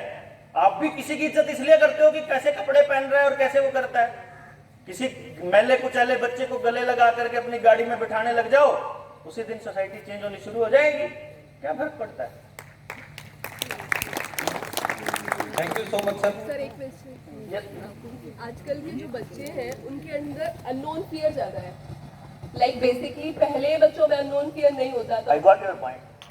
तो उसको कैसे सबसाइड किया जाए, कैसे उसको रिड्यूस किया जाए, अपने बच्चे को कैसे मैनेज करें कि वो थोड़ा सा What? देखो, छोटा सा बच्चा, नो बेटा उधर नहीं जाना, नो गिर जाएगा, चोट लग जाएगी, बाहर मत जा, बाहू आ जाएगा, कोको आ जाएगी, चोट लग जाएगी, कोई ठा के ले जाएगा। उतनी सी उम्र में आपा ने तो डाला, या दादा दादी डालेंगे या कोई और डालेगा, उसे नहीं पता। फिर जो आपकी बातें हैं, आपकी जो मैं कह रहा था सोसाइटी में आपस की बातें हैं माँ बाप की, वो क्या हैं? आप देखो, माँ बाप, आप सिर्फ कुछ मत करना आज जा करके, आज भी और आगे से भी बैठ के और ये ऑब्जर्व करना कि जो आपके पड़ोसी हैं, आपके रिश्तेदार हैं, वो अपने बच्चों से कैसी कैसी बात करते हैं और किस टोन में बात करते हैं। आपको रियलाइज हो जाएगा आपकी बातों में से 80% बातें वो होती हैं जिनमें डर ही होता है। अगर आप अंदर से डरे हुए हैं और आप किसी के पास बैठे हैं, ऑटोमेटिक बिना शब्दों का इस्तेमाल किए आप डर ट्रांसफर करते हो। पता है आपको ये बात? Do you know anything like that? आप किसी के घर चले जाओ, कुत्ता काटने वाला हो तो अगला बंदा एक लाइन बोलता है, डरना मत, डरना मत। ऐसा क्या होता है कि आपके डरने से उस कुत्ता काट लेगा? क्योंकि जैसे ही आप डरते हो, डर वाली वाइब्रेशंस जो है वो ऑटोमेटिक ट्रांसफर होती है एनवायरनमेंट में। तो वो आपका जो डर है बेसिकली वो अगली जनरेशन को जाके ट्रांसफर हो रहा है। इसीलिए तो आपके डर को निकालने के लिए तो अपन बात कर रहे हैं यहाँ पे। जब मैं खुश हूं, बैठा हूं, एक आधा आदमी होता है तड़के तड़के कहा मत्थे लग गया यार, ऐसा निकलता है। सवेरे सवेरे शक्ल देख ली किसकी, किसी को देख के सवेरे सवेरे दिल खुश हो जाता है। भाई अगले ने कुछ बुरा भी नहीं किया, किसी ने कुछ अच्छा भी नहीं किया, वो क्या वाइब्रेशंस हैं? यही तो है। किसी के साथ बैठ के इतना सुकून मिलता है, किसी के साथ बैठ के भी ये होता है कि ये आ गया, हम कहीं व्हाट इज दिस? ये अननोन वाइब्रेशंस जो हैं ये अपने अंदर ही हैं, अपन ही दे रहे हैं अगली पीढ़ी को। न्यू चीजों को देख के बच्चे डरते हैं। ऐसे मतलब मैं मेरे बच्चे की बात नहीं कर रही हूँ, ऐसे मैं 10-12 बच्चे मेरे बच्चे की कर रहे हो, वो तो नहीं डरता। एक्चुअली मैं 10-12 ऐसे बच्चों को जानती हूँ जिनको नए से डर लगता है। सब है उनके पास, एवरीथिंग दे हैव, बट जब भी वो कुछ नया देखते हैं तो उसको देख के उनको अंदर से एक अजीब सा महसूस होता है। लाइक वो रोते हैं तो उसको हम पेरेंट्स कैसे सब्साइड करें, कैसे हम अपने बच्चों को समझाएं। कितनी उम्र के बच्चों की बात कर रहे हो आप? 5 साल का बच्चा भी है, 3.5 साल का भी है, नया वर्ड। 8 साल की भी बच्ची है। नया वर्ड, नया तो नहीं। नया क्या? नया क्या? नया क्या, लाइक यदि वो किसी मॉल में गए और यदि वहां कुछ नया लाइट है तो उस लाइट को ही देख के बच्चा डर जाएगा। लाइट सपोज को? यदि कोई यदि वो उसमें कुछ डिफरेंट सा कुछ इफेक्ट आ रहा है, सपोज यदि कोई नया कॉस्ट्यूम है जो उसने पहले कभी नहीं देखा, यदि हम उसको वो पहनाएंगे तो बच्चा डर जाएगा। किसी रूम में गया है जिस रूम में वो पहले कभी नहीं गया, चाहे वो उसके दादू का ही घर क्यों ना हो, उस रूम में जाके यदि फर्स्ट टाइम यदि एंटर कर रहा है तो उसको शायद किसी चीज का फियर हो जाए। किसी गॉड को देखा, उस भगवान को उसने पहले कभी नहीं देखा, उस भगवान को देख के उस बच्चे को डर लग जाए, नहीं अब मैं इस रूम में नहीं जाऊंगा, मैं इस रूम में नहीं सोऊंगा। इतना ड्रामेबाज परिवार है। हमें उसको कैसे मैनेज करना है, कौन सिखाता है? बता दी। इट्स लाइक, पता है क्या है, जैसे आपने नैरेट किया और जिस तरह से आप एक्सप्लेन कर रहे थे, लाइक मैं कोई ड्रामा देख रहा हूँ, कोई मूवी देख रहा हूँ काइंड ऑफ। यानी देयर इज समवन जिसके डायलॉग्स जा रहे हैं, मतलब इट्स नेक्स्ट टू इम्पॉसिबल। बच्चा तो आप देखो ना, छोटा सा बच्चा होता है, जब वो सालिक का है, 1.5 साल का, वो तो डंगरों के अंदर भी घुस जाएगा। वो तो किसी के जब तक ना बेटा चोट लगेगी, जब तक उसको ये मैसेज ना जाएगी इधर नहीं जाएगा तो चोट लगेगी, तब तक उसको पता ही नहीं डर क्या होता है। गाँव के बच्चे ऐसे, आजकल शहरों के बच्चे ऐसे नहीं है। नहीं, ये हर जगह बहुत कॉमन है, बच्चों का डर भी बहुत कॉमन है और ये होना स्वाभाविक भी है। बच्चे थंडर से भी डरते हैं, बच्चे पानी से भी डरते हैं। मेरे खुद के साथ बच्चे के साथ हुआ था, वो आराम से टीवी में प्रोग्राम चल रहा था, ऑल ऑफ सडन वो मूवी आने लगी, कोई मिल गया और उसमें एलियंस का फेस आया and he was just around playing himself and all of a sudden he come back, he said TV did it and we didn't realize कि TV ने ऐसा क्या कर दिया। दोबारा आया तो देखा कि एलियंस का फेस था जो उसको अच्छा नहीं लग रहा था and he is scared and he said yes TV did it. Then we have to console them, we say okay this is just a cartoon, different type of cartoon and it's very common. Kids used to have a fear for even thunder. उनको बहुत तेज आवाज होती है उससे भी डरते हैं, नए फेसेस से भी डरते हैं। मिकी माउस एकदम से दिख जाता है बड़ा सा जो टीवी में देखते हैं और हम कहीं ऐसी जगह चले आते हैं वहाँ डरते हैं, बहुत कॉमन है। और इस पे भी मैंने बात भी करी थी डॉक्टर से कि ऐसा क्या है। उन्होंने कहा कि वो नई चीजें हैं जो उनसे थोड़ी अलग दिखती हैं, उसमें बच्चे डरते हैं। धीरे धीरे पेरेंट्स उनको समझाते हैं कि नहीं ये चीज है और उनका डरना कम होता है। कॉमन तो नहीं है सर, रेयर हो सकता है। There can be these symptoms, मतलब ये कॉमन नहीं है, इट्स वेरी रेयर।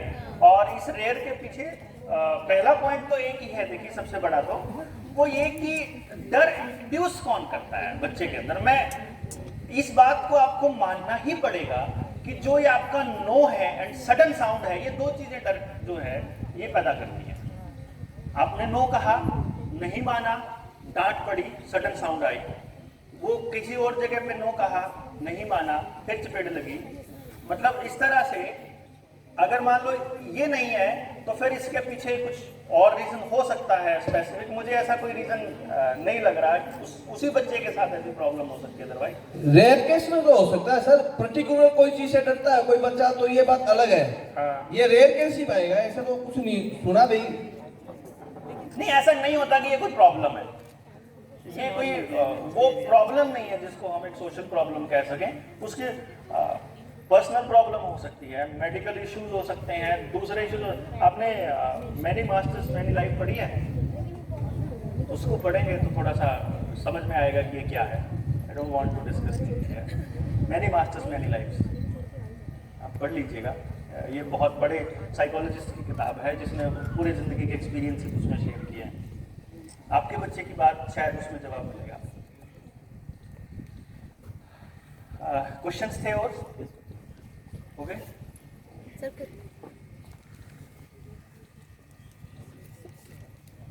तो मुझे आपने करके देना था।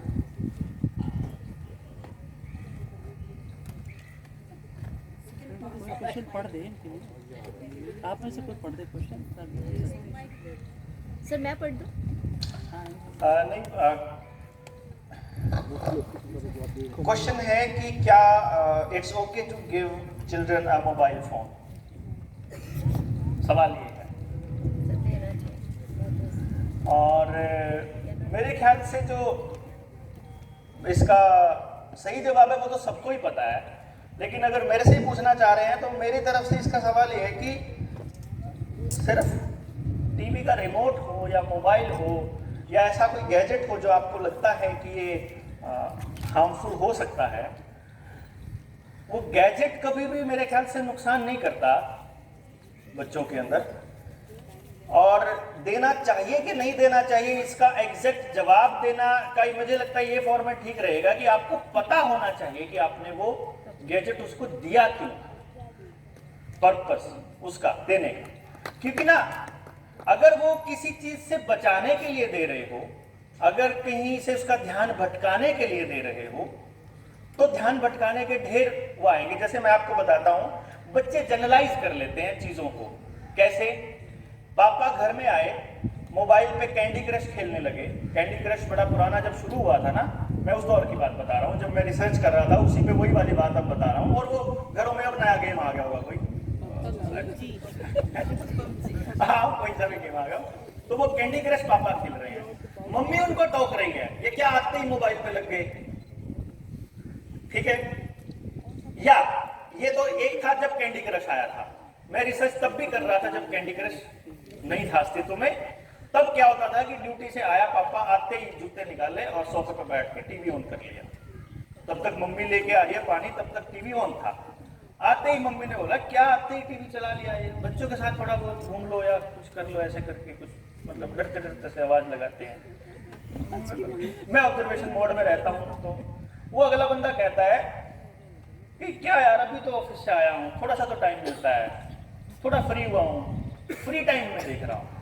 अच्छा, वो बच्चा उनका ना छोटा सा है, लगभग 2-2.5 साल का, और वो वहीं अपनी रेल के साथ खेल रहा है। और अब 2.5 साल का 3 साल का बच्चा जब स्कूल शुरू कर देगा तो प्लेवे में जाएगा, 2-3 घंटे का प्लेवे है, उसके बाद सारा खाली टाइम, उसने खाली टाइम पकड़ लिया अपने पापा से, अपने पापा के डायलॉग में से उसे सिर्फ खाली टाइम और फ्री वर्ड पकड़ के अगला जुट गया, वो मोबाइल पे, वो टीवी पे, या मैं ये करती हूँ तू ये कर ले। मैं आपको बताता हूँ, डायलॉग्स आमतौर पे जो बच्चा सीखता है ना, वो सारा का सारा मतलब आप उसको एनवायरनमेंट बहुत अच्छे से पैक करके और प्रिपेयर करके देते हैं। जैसे मैं आपको कुछ बच्चों के डायलॉग्स देखता हूँ, आप भी जब ऑब्जर्व करेंगे तो आपको ये सारी बातें आपको अपने घरों में मिलेंगी। मैं कुछ भी ऐसा नहीं कह रहा जो किताबों में लिखा हो, मैं सारा का सारा प्रैक्टिकल जिंदगी का तजुर्बा अपना निकाल के आपके साथ बात शेयर कर रहा हूँ। वो ये कहता है मम्मी ऐसे फोन पे लगी हुई है, ठीक है। मैं आपको बिल्कुल लाइव एग्जांपल, मैंने अपने बच्चे को जिंदगी में कभी दूसरी बार पापा जी बोलने नहीं दिया। मैं कुछ भी कर रहा हूं और उसका वो आवाज, पापा जी, मैं कहा हाँ बेटा बोलो, और बाकी सारे काम बंद, स्विच ऑफ उसी टाइम। कई बार मेरे अफसर के साथ झगड़े हुए इस बात के ऊपर, तेरे को पता कितनी जरूरी बात कर रहे थे, और मैं उसको बोलता हूँ ऐसा है जी, मेरी औलाद से जरूरी नहीं है तेरा नौकरी, अपन को नहीं चाहिए। सिंपल, बिल्कुल क्लियर, इस मुद्दे पे नहीं बोलूंगा, मैं बर्दाश्त करूंगा। छोड़नी पड़ी थी, मैं टोटल बर्बाद हो गया, सही बताऊं, नौकरी छोड़ करके। जब मैं गया था तो लोग बोलते थे क्या हाल बना रखा है यार, नौकरी कर लेता आराम से टिक के। नहीं भाई, बच्चा नहीं है यहाँ पे, मुझे कुछ और करके दिखाना है, काइंड ऑफ। और वो स्ट्रगल जो है वो हालांकि काम आया। पॉइंट ये था कि मुझे अपने बेटे को जिंदगी में कभी दोबारा बेटा जी नहीं बोलना पड़ा। दोबारा मैं आवाज लगाता हूँ, विनी कुछ भी कर रहा है, सब छोड़ के आ जाता है, हाँ जी पापा जी क्या करते हैं। उसे पता ही नहीं, इग्नोर करना भी कुछ होता है, एग्जैक्टली उसे नहीं मालूम, क्योंकि उसे तो ये पता है कि एक बार आवाज उसने लगाई थी तो पापा जवाब दे रहे थे उसने। अब मैं आपको दूसरा एग्जांपल दे रहा हूं, मम्मी लगी हुई है फोन पे, पापा बेटा आया अपनी ड्राइंग दिखाने, नई नई ड्राइंग बनाई थी, मम्मा ये लेके आया हूं, तुम हाँ बहुत बढ़िया, रुक 2 मिनट, रुक जा, मैं 2 मिनट अभी बात कर, दिख नहीं रहा। आप ये बहुत कॉमन डायलॉग रहा है जब मोबाइल इंट्रोड्यूस हुआ था। आज तो पता नहीं, बल्कि आज भी जिनको लत है बात करने की उनके साथ भी होता होगा। और उनके बच्चे जब ऐसे करके टीवी देख रहे हैं और मम्मी का आवाज लगा रही है, मतलब डाइनिंग टेबल पे खाना रख दिया, टिंकू हाँ जी खाना खा ले, आ रहा हूं, बिल्कुल डिट्टो ऐसे ही इस्तेमाल करते हैं वो हाथ, जैसे उसकी मम्मी करती है। कुछ भी नया इंट्रोड्यूस नहीं, आप उसको, क्योंकि हाव भाव ये शब्द सारे हमसे, हमने कहां से लिए, किताबों से, आसपास आपके टीचर से, यहीं से तो लिए ना, तो अपने एक्सप्रेशन भी वहीं से लिए हैं। तो मोबाइल का जो इस्तेमाल है, कोई भी चीज है, चाहे रेडियो है, टीवी है, इलेक्ट्रिसिटी है, और आपका मोबाइल है या कार्टून, कुछ भी, हर चीज के फायदे अपने हैं, नुकसान अलग हैं। अब मेरे घर में तो टीवी नहीं है, मेरा बेटा पैदा हुआ था, मैंने टीवी गांव भेज दिया था, छुट्टी, बात खत्म, खेल खत्म। अब टीवी के ऊपर तो कम से कम मैं इल्जाम नहीं लगा सकता। घर में मेरा एक कमरा है, बेडरूम में हमारे मोबाइल अलाउड नहीं है लाना, ना बीवी को ना उसको, अपना मोबाइल पे बात करनी दूसरे कमरे में जाके कर। इस कमरे में अपन बैठेंगे तीनों बस, no mobile, no talking, no game, no TV at all. बात भी करेंगे, पढ़ाई की कोई बात नहीं करेंगे, सिलेबस की कोई बात नहीं करेंगे, नंबरों की कोई बात नहीं करेंगे, रैंकिंग की कोई बात नहीं करेंगे, करियर की कोई बात नहीं करेंगे, परफॉर्मेंस की कोई बातचीत नहीं होगी। अब तुम्हारे पास कोई बात है क्या?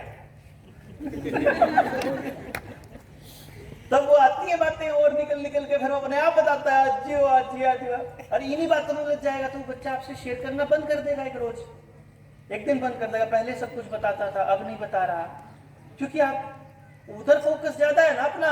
दिक्कत ये हो रखी है। इनको निकाल दो आप लाइफ से, टोटल निकाल दो अपनी बातचीत के उसमें से। भाई देखो, अगर वो नहीं परफॉर्म कर पा रहा तो मुझे ये लगता है कि या तो गलती हमारी है या हमारे टीचर की है। बच्चा फेल होता है, I always say teacher fail होता है, बच्चा नहीं हो सकता फेल। बच्चे की कोई गलती नहीं है, सिस्टम फेल है, टीचर फेल है, स्कूल फेल है, सब मानना पड़ेगा आपको। एज अ पेरेंट फेल है, बच्चा नहीं फेल हो सकता। वो तो पास पैदा हुआ है, वो तो एक्सीलेंट पैदा हुआ है, अप्पा ने फेल करा उसको। तो वो चीजें सब करने को तैयार है, बशर्ते कि उसे दिखे तो करते हुए। अब वो पेड़ पे चढ़ा हुआ, मैं आपको बिल्कुल रिसेंट का एग्जाम्पल, पेड़ पे चढ़ा हुआ है, स्टेडियम में खेलने जाता है, वो लॉन टेनिस का नेशनल चैंपियन है। तो वो एक अंकल अपने बेटे को लेने गए थे, और कहाँ चढ़ रहा है तुम्हें? नहीं, मैं बताऊंगा तेरे पापा को। वो बोलते हैं पापा को बता दो, वो आके मेरे साथ चढ़ जाएंगे। मैं उसको ये बोलता हूँ कि गिर जाएगा तो क्या होगा, मान लो गिर जाएगा तो क्या होगा। दो चीजें होंगी, टूटे फूटेगा तो ठीक हो जाएगा, ज्यादा से ज्यादा मरेगा, मेरे हाथ में होगी नहीं है। आप बचा सकते हो क्या उसको? क्या आपकी गारंटी है क्या कि अगर वो नहीं चढ़ेगा तो वो जिंदा रहेगा? We don't have anything in our hands ना, कुछ भी नहीं है हमारे हाथ में। हमारे हाथ में है उसका भरोसा जीतना, उसका ट्रस्ट जीतना, कि वो खुल के ये बोल सके कि पापा, अब बोलता है पापा मुझे ये अच्छा लगता है, मतलब ये चलता है। क्लासरूम में जिस तरह की बातें होती हैं लड़के लड़कियों की, सारी डिस्कस करता है मेरे से वो खुल के। मैं उसको बोल रहा यार तू तो जल्दी है, अपन तो थोड़े 1 साल तेरे से लेट थे मेरे टाइम में। एंड ही टॉक्स, क्या फर्क पड़ता है? मेरा एक ही मानना है कि ना तो वो मेरी संपत्ति है, ना मेरी जागीर है, ना उसके अच्छे बुरे से मेरा कोई मतलब है। अपन उसके संरक्षक हैं, अपन कुदरत ने उसको अपने को भेजा। मैं खुदा का, कुदरत का, परमात्मा का शुक्रगुजार हूँ कि उसने ऐसा मौका दिया कि एक बच्चे को पालने का मेरे अंदर काबिलियत समझी और मैं उसको पाल रहा हूँ और सोसाइटी को सौंप दूंगा। बरत लो भाई, उसे बनता जाए तो ठीक है। मैं भी खुद आप लोगों के लिए हूँ, आप लोग सोसाइटी के लिए। भी आप तो काम कर रहे हो, क्या कर रहे हो? सरकारी नौकरी करते हो, कहीं क्लर्क लगे हो, तो भी तो सोसाइटी के लिए कर रहे हो। आप जो भी काम कर रहे हो, कर तो सोसाइटी के लिए रहे हो ना। आपको लग रहा है कि आप अपने लिए कर रहे हो, आपको उसके बदले में पैसा ही तो मिल रहा है बस। उसको खर्च भी फिर आप सोसाइटी के लिए कर रहे हो। दुकान पे जाके देना, दूध वाले को अलग देना, प्रेस वाले को अलग देना, सबको अलग अलग देना, दे रहे हो उसको, आ रहा है जा रहा है, यही तो सारा कॉमन बिल। सो हमें गोल पता होना चाहिए कि वो मोबाइल हमने दिया क्यों था बेसिकली। सेकंड क्वेश्चन है, 11th क्लास में है और पहली बार वो उस घर से दूर है। सो desperate and demotivated before his monthly test, called so much time that day he is not really for that ready for test. What should I do? अब देखिए, बच्चा आप माँ बाप को फोन करके ये कह रहा है कि मैं रेडी नहीं हूँ अपने टेस्ट के लिए। पता क्या चक्कर है? क्योंकि मम्मा ने जाते हुए उसको ये नहीं बोला कि पुत्र खुश रहियो, बेटा अच्छे से पढ़ना कह के भेज रखा। दिक्कत ये है, मैं कोटा रहा 2 महीने, उन बच्चों के बीच में रहा, वहां ग्राउंड में बैठता, उनसे बात करता। आपको पता है वो अपनी माँ बाप से कितनी नफरत करते हैं कोटा रहने वाले बच्चे। आपको पता है वो किस हाल में जी रहे हैं उस कंपटीशन के दौर में। माँ बाप फोन करके ये नहीं पूछते कल बुखार था तेरे को, अब ठीक है कि नहीं, वो ये पूछते हैं रैंक कितना आया, पिछली बार तो तेरा रैंक कितना था, अब की बार इतना। बात करने का टॉपिक क्या है आपका, बात करते हो? क्योंकि आपने सारी चीजों की परफॉर्मेंस के साथ कनेक्ट कर दिया ना, खुद के साथ कनेक्ट किया होता। अब अपन अपने बच्चे को क्या बोलते हैं, कल को टेस्ट होता है, परसों को टेस्ट है, कि 2 दिन की छुट्टी है, मैं कहा घूमने चले क्या? पापा मेरा पेपर है। मैं तो फिर पेपर से पहले थोड़ी पढ़ना होता है, मैं जबरदस्ती उसको ले जाता हूँ। नंबर कितने आते हैं मैं पूछा ही नहीं आज तक। 8वीं में मेरा बेटा, यकीन मानिए आज तक एक भी रिपोर्ट कार्ड नहीं देखा मैंने उसका। सिर्फ उसकी मैम से क्लास में जाके एक बात पूछता हूँ कि ये किसी को मारता तो नहीं ना, बस भाई अगर ये एग्रेशन में है तो कुछ गड़बड़ है, इसका मतलब कहीं ना कहीं मेरे उसमें गड़बड़ है। बदतमीजी नहीं करेगा क्योंकि उसे नहीं पता बदतमीजी क्या होती है। हम मियाँ बीवी आपस में जोर से बात करना अलाउड नहीं है हमारा। मतलब मैं तो अपनी बीवी से बात करते हैं, वो थोड़ा जोर से बोलने लगती है, मैं उसको बोलते थे क्या फायदा यार इतना जोर से बोलने का। यही बात मैं प्यार से भी समझ में आती है, टेंशन काहे को लेती है। तो उसे पता नहीं है कि डांट धमका मारना और उसको रगड़ना भी होता है किसी को, किस पर्पस के लिए। भाई मैंने जब, क्योंकि उसका कहां से सीखा मैंने, 3-3 साल के 4-4 साल के बच्चों पे मैं रिसर्च कर रहा था ना, उस दौर में मैं उन बच्चों से मैंने पूछा बड़े होके क्या बनोगे, बता रहे हैं क्या बनेंगे। बच्ची बता रही है मेरी बेटी खुद डिसाइड किया कि मेडिकल लेनी है, अब परफॉर्म नहीं कर पा रही, अब उसका वो नहीं हो रहा, अब पता नहीं क्या करें। मैं बच्चे से बात करके देखता हूँ, मैं उससे पूछता हूँ बेटा तुमने क्यों डिसाइड किया कि तुमने मेडिकल करना है, डॉक्टर बनना है? वो बेटी बोलती है पापा ना, मैं जब छोटी सी थी ना तो पापा ऐसा कहा करते थे कि घर में एक तो डॉक्टर होना ही चाहिए। मैंने सोचा पापा की लाडली मैं ही हूँ तो मैं उसका पापा ने कभी फोर्स नहीं किया उनको, लेकिन वो पापा का एक डायलॉग लेके बैठ गई क्योंकि पापा से प्यार करती थी, उनकी नजरों में अच्छा बनना चाहती थी, पकड़ के बैठ गई कि डॉक्टर बनना है। और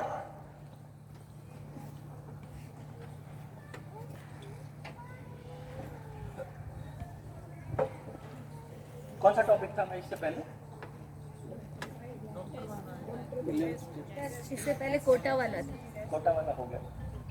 एक बात थी मेरे दिमाग में जो मैं सोचा था ये बात कहने के बाद कहूंगा। अरे एनी हाउ, मैं ये कह रहा था कि जब हम अपने बच्चे की बातचीत में ना उसकी परफॉर्मेंस को कनेक्ट कर देंगे ना कभी भी अपने इमोशंस के साथ, तो मुझे लगता है ये सबसे ज्यादा खतरनाक है। फिर वो आपकी नजरों में तो कौन, वही मैं बता रहा था ना, बच्चा अपने माँ बाप की नजरों में कमजोर, निकम्मा या फिर डाउन तो नहीं महसूस होने लगा ना। तो what you should do is, मेरे को ये लगता है कि आपको सबको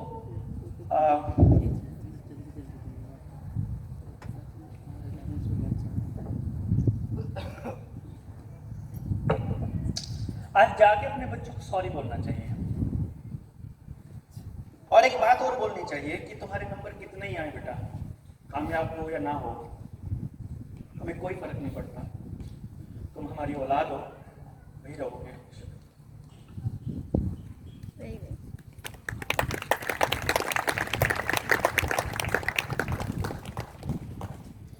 हाँ, याद आ गया मुझे क्या करना।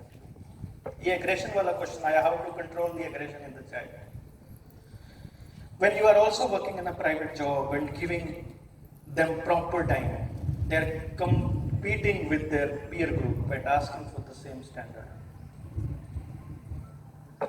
मैंने उनसे पूछा, बड़ा होकर क्या बनोगे? ये पॉइंट था, इस बात पे याद आया था मुझे।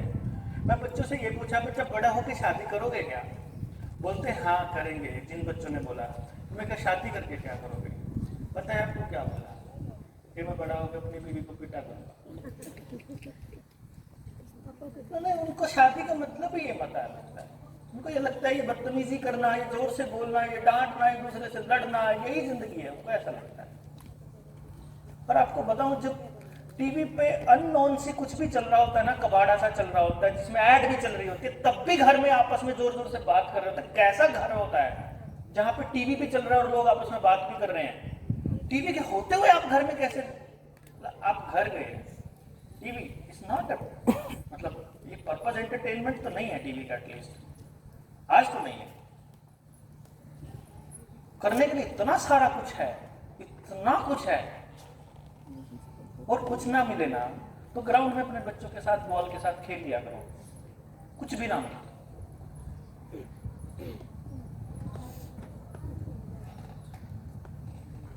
How do the parents select the career of the child? Is he not able to select and he is good in studies? If late aggression, how to control him? Aggressive भी है, वो मैंने शायद बता दिया। करियर चूज करने का काम मुझे नहीं लगता बच्चे का है, मुझे नहीं लगता ये स्कूल का है, मुझे लगता ये सबका है। हम सबको मिलके अपने बच्चों के लिए, आपके बच्चे के पास है क्या करने के लिए? सोचो क्या है। पूरा दिन अगर आपका बच्चा आपसे पूछे कि मैं क्या करूं, do you have anything, any resources for them? Time pass करने के लिए टीवी और मोबाइल है, खेलने के लिए पता नहीं है कुछ भी उसे पता। भिवानी जैसे शहर में जहां हरियाणा बोर्ड का स्टेट का हेडक्वार्टर है, वहां आपके पास एक ढंग का स्टेडियम भी नहीं होना पक्का, मतलब कोचेज नहीं होंगे, स्टेडियम होगा तो आपको उनके प्लेसमेंट का कोई रास्ता नहीं है। उनको सेलेक्ट कैसे करेगा बच्चा? बताइए आप, कैसे सेलेक्ट करेगा? आपने क्या क्या, दुकान पे ले जाओ, मिठाई की दुकान पे, उसको बोलो बेटा जो तेरे को पसंद हो खा ले मिठाई। कैसे सिलेक्ट करेगा? या तो वो रोज आए, एक मिठाई खा के जाए, उसका टेस्ट लिखे कागज पे कि ऐसी लगी, फिर जाके 2 महीने बाद सेलेक्ट करे कि ये 3 मिठाइयां ठीक लगी थी मुझे। या फिर वो कॉमन सी चीजें लेगा, काजू कतली, रसगुल्ला, बर्फी, ये दे दो बस बात खत्म। यही तो है ना। बेटा तेरा जो दिल करे वो कर, नॉन मेडिकल या मेडिकल, तेरी इच्छा। We have so much limited resources, we need to think about it. इसीलिए तो हमें रेवोल्यूशन चाहिए, इसीलिए तो सबको मिलकर करना पड़ेगा। अगर इस स्कूल का एक एक पेरेंट तैयार हो जाएगा, आई गारंटी कि 12वीं पास करने के बाद 2 साल के बाद 12वीं पास करेगा तो उसे पैसा कमाना आता होगा, इसकी मैं गारंटी देता हूँ। लेकिन सब साथ होंगे तो पेरेंट्स को साथ करना पड़ेगा। ना सरकारें करेगी, ना कोई और करेगा।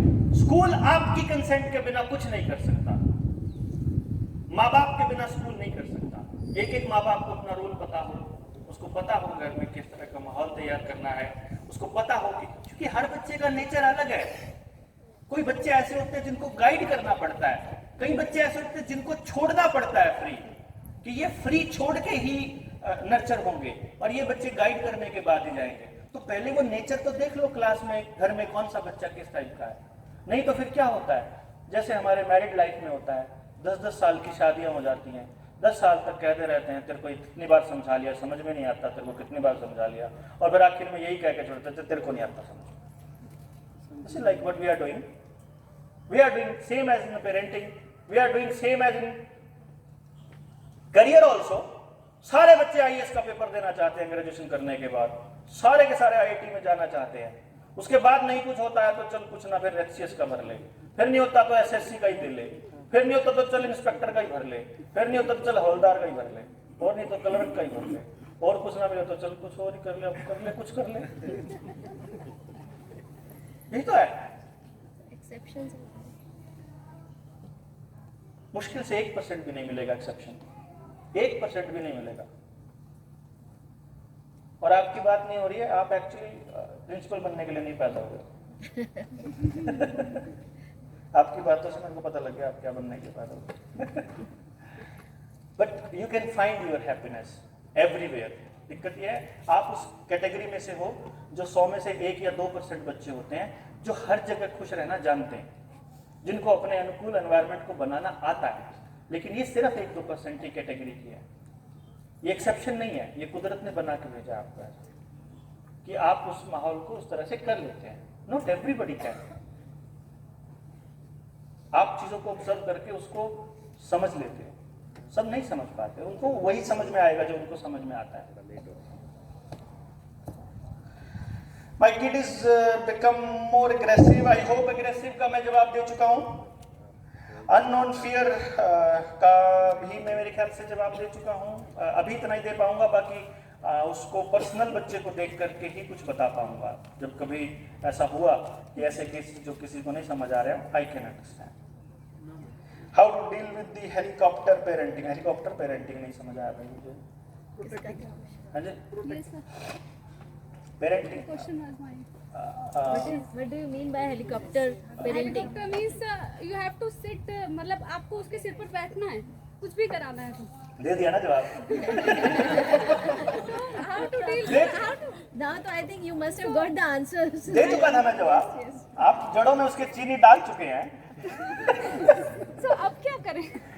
अब वही यही सर। मैं वही बता रहा था ना कि सबसे पहले तो जाके सॉरी बोलो, फिर उसको हक करो, और फिर उसको थोड़ा सा गलतियां करने का फ्रीडम दो। वो एक्चुअली मैंने सब दे रखा है उसको। अब तो थक के हार के दिया होगा ना।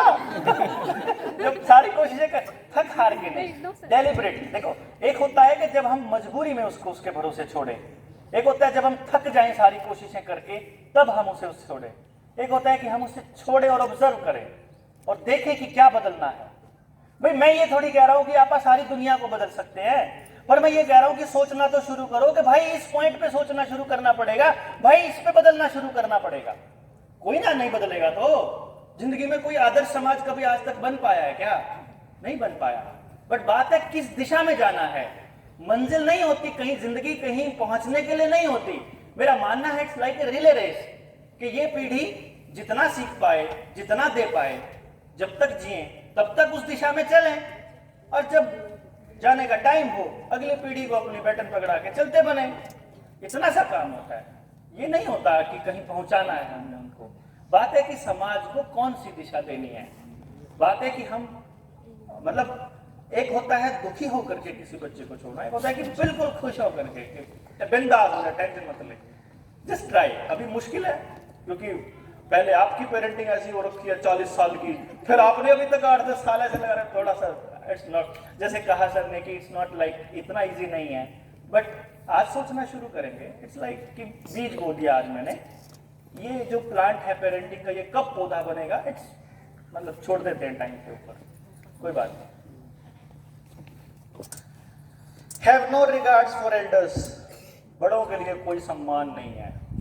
सम्मान तो कमाना पड़ता है, सम्मान दिया लिया नहीं जाता, धक्के थोड़ी कोई सम्मान। मैं कह रहा था नमस्ते तो अंदर से आती है, बात खत्म। अगर काबिल नहीं है तो ना करने को सम्मान क्या जरूरत पड़ी है। अगले बात भाई, एक बच्चा एक बंदे से तो प्यार से बोल रहा है, दूसरे से नहीं बोल रहा है, तो मतलब दूसरे में गड़बड़ है ना। बच्चा तो सेट है, या तो वो इतना एग्रेशन है कि जो सामने आता है गोली ठोकता हो, जो आता है उसी के लठ लेके खड़ा है कि जो आएगा उसी को मारेंगे, या जो आएगा उसी को गाली देंगे, या तो वो ऐसा हो, फिर तो इसका मतलब किसी ने उसको गाली देनी सिखाई है, ये काम करना सिखाया। बट अगर वो किसी के साथ ठीक बोल रहा है और किसी के साथ गड़बड़ में है, तो जिसके साथ गड़बड़ में है ना वो सुधारे भाई अपने आप को। पहले जाके दादी नानी को बताओ जिसका जिक्र हो रहा है कौन से बड़ों का इज्जत नहीं करता। Sir, can I ask a question? Yes, please.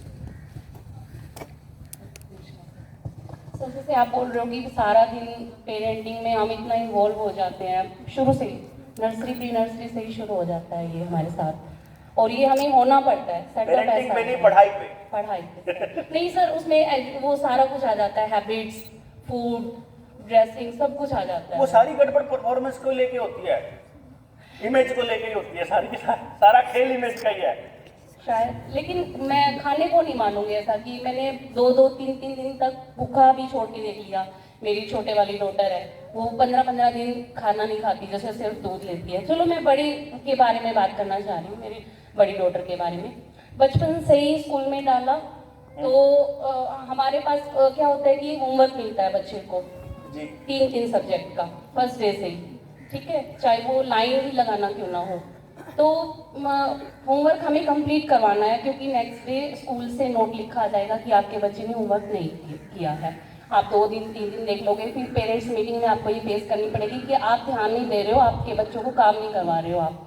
लेकिन होता क्या है कि बच्चा जो अभी बिल्कुल जा रहा है, वो जाते ही 3 सब्जेक्ट का काम कैसे करेगा, ठीक है।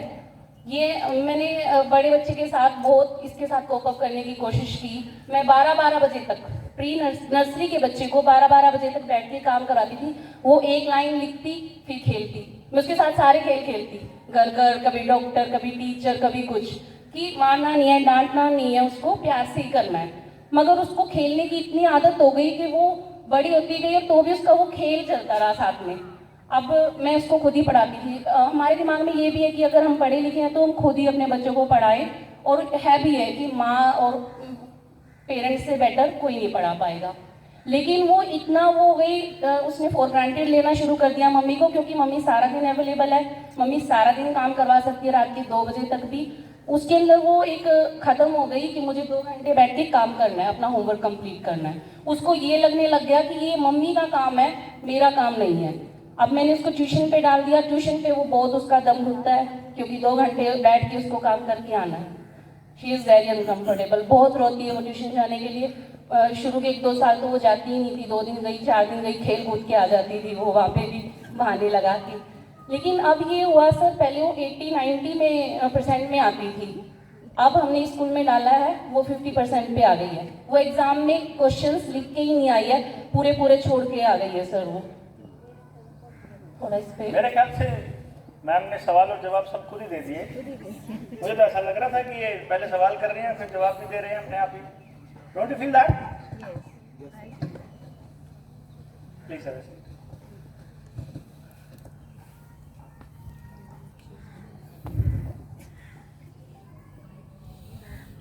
पहली लाइन तो हम शुरुआत से ही करते हैं। हमने बोला कि not every child is born for studies. Second line हमने बोली जिस बच्चे का काइनेस्थेटिक हाई होगा वही लिखने में मास्टर होगा, उसको लिखने का आनंद नहीं है तो इसका मतलब काइनेस्थेटिक लो है। तीसरा पॉइंट, अगर वो खेलने में माहिर है तो फिर आपको देखना पड़ेगा कौन से टाइप के खेलने में माहिर है। और तीसरी बात, भाई देखो मैंने आपको बताया कि स्कूल आपके 15% बच्चों के लिए ही पढ़ाई दे पाएगा। इतने ही बच्चों को प्राइवेट या सरकारी जगह पे नौकरियां मिलेंगी। टोटल मिला करके 85% का अरेंजमेंट अपने को अपने आसपास करना ही पड़ेगा। तो पहले तो इस पॉइंट को अपने को देखना पड़ेगा कि वो ऐसा क्यों कर रही है। अगर इसके थोड़ा और डेप्थ में जाऊंगा तो 1 घंटा तो इसके अंदर जाने में लग जाएगा और आपको पता भी चल जाएगा कि एक्चुअल रीजन क्या है। लेकिन चूंकि हमारे पास सुनीता जी हैं यहाँ आपकी काउंसलर, जो मतलब मेरे ही एसोसिएट हैं, तो किसी भी पेरेंट अभी जब हम क्योंकि मैं नहीं चाहता कि कुछ पेरेंट आकर के और एक प्रेशर बने कि हम इसको कैसे समझें। मैं चाहता हूँ कि पूरा का पूरा जितना पेरेंट्स का कम्युनिटी है ये सारी मिलके स्कूल को बोले कि हम इस प्रोग्राम को लॉन्च करना चाहते हैं अपने यहाँ। फिर जितने आप लोग तो आ गए हो, आपको तो समझ आ गया कि हाँ this is the need of the hour. जो पेरेंट रह गए, क्योंकि देखो अगर मान लीजिए कहीं पे फाइनेंसेस इन्वॉल्व होते हैं, कहीं पे पैसा देना पड़ता है, कोई नया टीचर का कोई नई चीज लेकर आनी है स्कूल को, तो जैसे ही आपसे पैसे मांगेंगे तो आपको कह देंगे तो इतने बच्चे इतना मल्टीप्लाई बाय इतना तो उतना होगा भाई। आई डोंट वांट दैट, क्योंकि ये आपको समझना पड़ेगा कि दिस इज नॉट फॉर मतलब for business, this is a business. ये मेरा काम ही है, मतलब but it's not for money. आपसे जितना पैसा आएगा वो सारा का सारा गांव के एजुकेशन पे जाएगा, मान लो अगर आता है तो अगर मान लो पूरा का पूरा जो पेरेंट्स हैं वो पेरेंट कम्युनिटी अगर इसके लिए तैयार होती है, हम पूरा प्रोग्राम लॉन्च कर सकते हैं स्कूल में। फिर एक एक बच्चे का प्रोफाइलिंग हो करके आपकी अलग से, मतलब जैसे आपका बच्चा आया तो आपकी अलग से बैठ के पूरा 1.5 घंटा 2 घंटे काउंसलिंग हो, पता लगे कि ये बच्चे के लिए ज़रूरतें हैं, ये आपकी ज़रूरतें हैं, ये आपको घर में चेंज करना है, ये आपको करना है, वो पता लग जाए। जो बदलाव आपको घर में करने हैं वो कर दो, जो फैसिलिटीज़ आपके पड़ोस में अवेलेबल है वो वहाँ हो जाए, और जो पेरेंट रह जाएंगे उनके लिए फैसिलिटीज़ इकट्ठे होकर के स्कूल अरेंज कर देगा। लेकिन वो करना तो पड़ेगा अपने को, वो ट्रेनिंग का अरेंजमेंट, कि जिस बच्चे को जो चाहिए। और ऑब्वियसली अगर कोई बच्चा हमारी बात नहीं मान रहा तो उसके 2 ही कारण होते हैं, या तो हम उसके साथ में कनेक्टेड नहीं है उस लेवल पे कि वो हमारी बात मान ले, या फिर वो इंटरेस्टेड नहीं है उसमें इंटरेस्टेड नहीं है तो वो किसमें है वो पता लगा लो। क्या जरूरत पड़ी है, क्या जरूरी थोड़ी सारा में पढ़ना है, वैसे भी नहीं पढ़ना सारों ने, तो भाई वैसे में भी नहीं पढ़ना ना, 90% ने तो वैसे ही रहना है। जब हमारे पास प्राइवेट सेक्टर में जॉब्स ही टोटल 10% हैं तो 90% ने तो रहना है आपके बच्चों ने, गारंटी है। तो वाई नॉट कि जो रह जाए वो हैप्पीनेस के साथ रहेंगे। भाई अपन नहीं करते भाई जो क्लास में, मेरे टाइम की बात मैं बताता हूं कि जो क्लास में था अपने को ये इसकी मास्टर की बात समझ में नहीं आती भाई, हमने पढ़ दे भाई देवेंद्र तू नकल करवा दिए यार, पास करवा दिए, पास हो गए। Now they are happy whatever they are doing. एक बच्चा कुदरत के करीब रहने के लिए पैदा हुआ, उसके बाप ने उसको इंजीनियरिंग करा के और गुड़गांव में 2.5 लाख की नौकरी दे दी, 3 लाख की, पैथेटिक लाइफ जी रहा है। इस लाइफ, मेरा ही फ्रेंड है मेरी क्लास का, मैं कहा तो छोड़ दे यार, कैसे छोड़ यार, फ्लैट ले रखा, इतनी इंस्टॉलमेंट बना रखी। मैं कहा बढ़िया, मैंने सबक लिया, मैं जिंदगी में फ्लैट ना ले बंद जाएंगे यार इंस्टॉलमेंट के चक्कर में। We can't live our life, अपने बच्चों को वो जिंदगी नहीं दे पाएंगे हम अगर इंस्टॉलमेंट के चक्करों में ही पड़ेंगे तो। सो दैट्स व्हाई हम इस पर करेंगे बात, मतलब एक एक चीज पे जो कॉमन बात है वो उन पे हम डिस्कस कर सकते हैं, पर्सनल लेवल पे थोड़ा सा फिर, क्योंकि कॉमन प्रॉब्लम में डिस्कस हो सकती है कॉमन प्लेटफॉर्म पे, पर्सनल प्रॉब्लम पर्सनल प्लेटफॉर्म। क्या हमें खत्म करना है मैम? जी सर, थोड़ा सा मुझे भी कुछ कहना था पेरेंट्स को, मैं कहूँ थोड़ा सा, जब तक आप क्वेश्चन देख लेंगे एक बार। नहीं मैं तो क्वेश्चन जी मैं पेरेंट्स को ये बताना चाहती हूँ कि हमने ये चला रखा है already Cracks. I am thankful to the management कि बच्चे को किस चीज़ में रुचि है।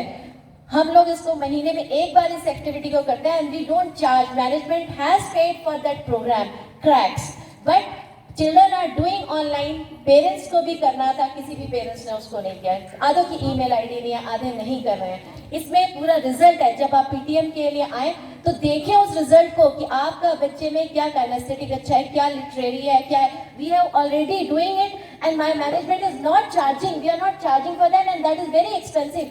School is paying 5 lakh rupees for this test to that person, and that is because somewhere we are concerned what sir is saying, right? We have already started that. हमारी तरफ से है, लेकिन पेरेंट्स की तरफ से हमें 5% भी नहीं मिलता। किसी पेरेंट्स ने आज तक आके पूछा भी नहीं ये चीज़ क्या है, कैसा है। SMS गया, आप भर दीजिए, कर दीजिए। टीचर्स ने भी उसको उस तरह से सीरियसली नहीं लिया। मैं ये नहीं कहूँगी खाली पेरेंट्स का दोष है।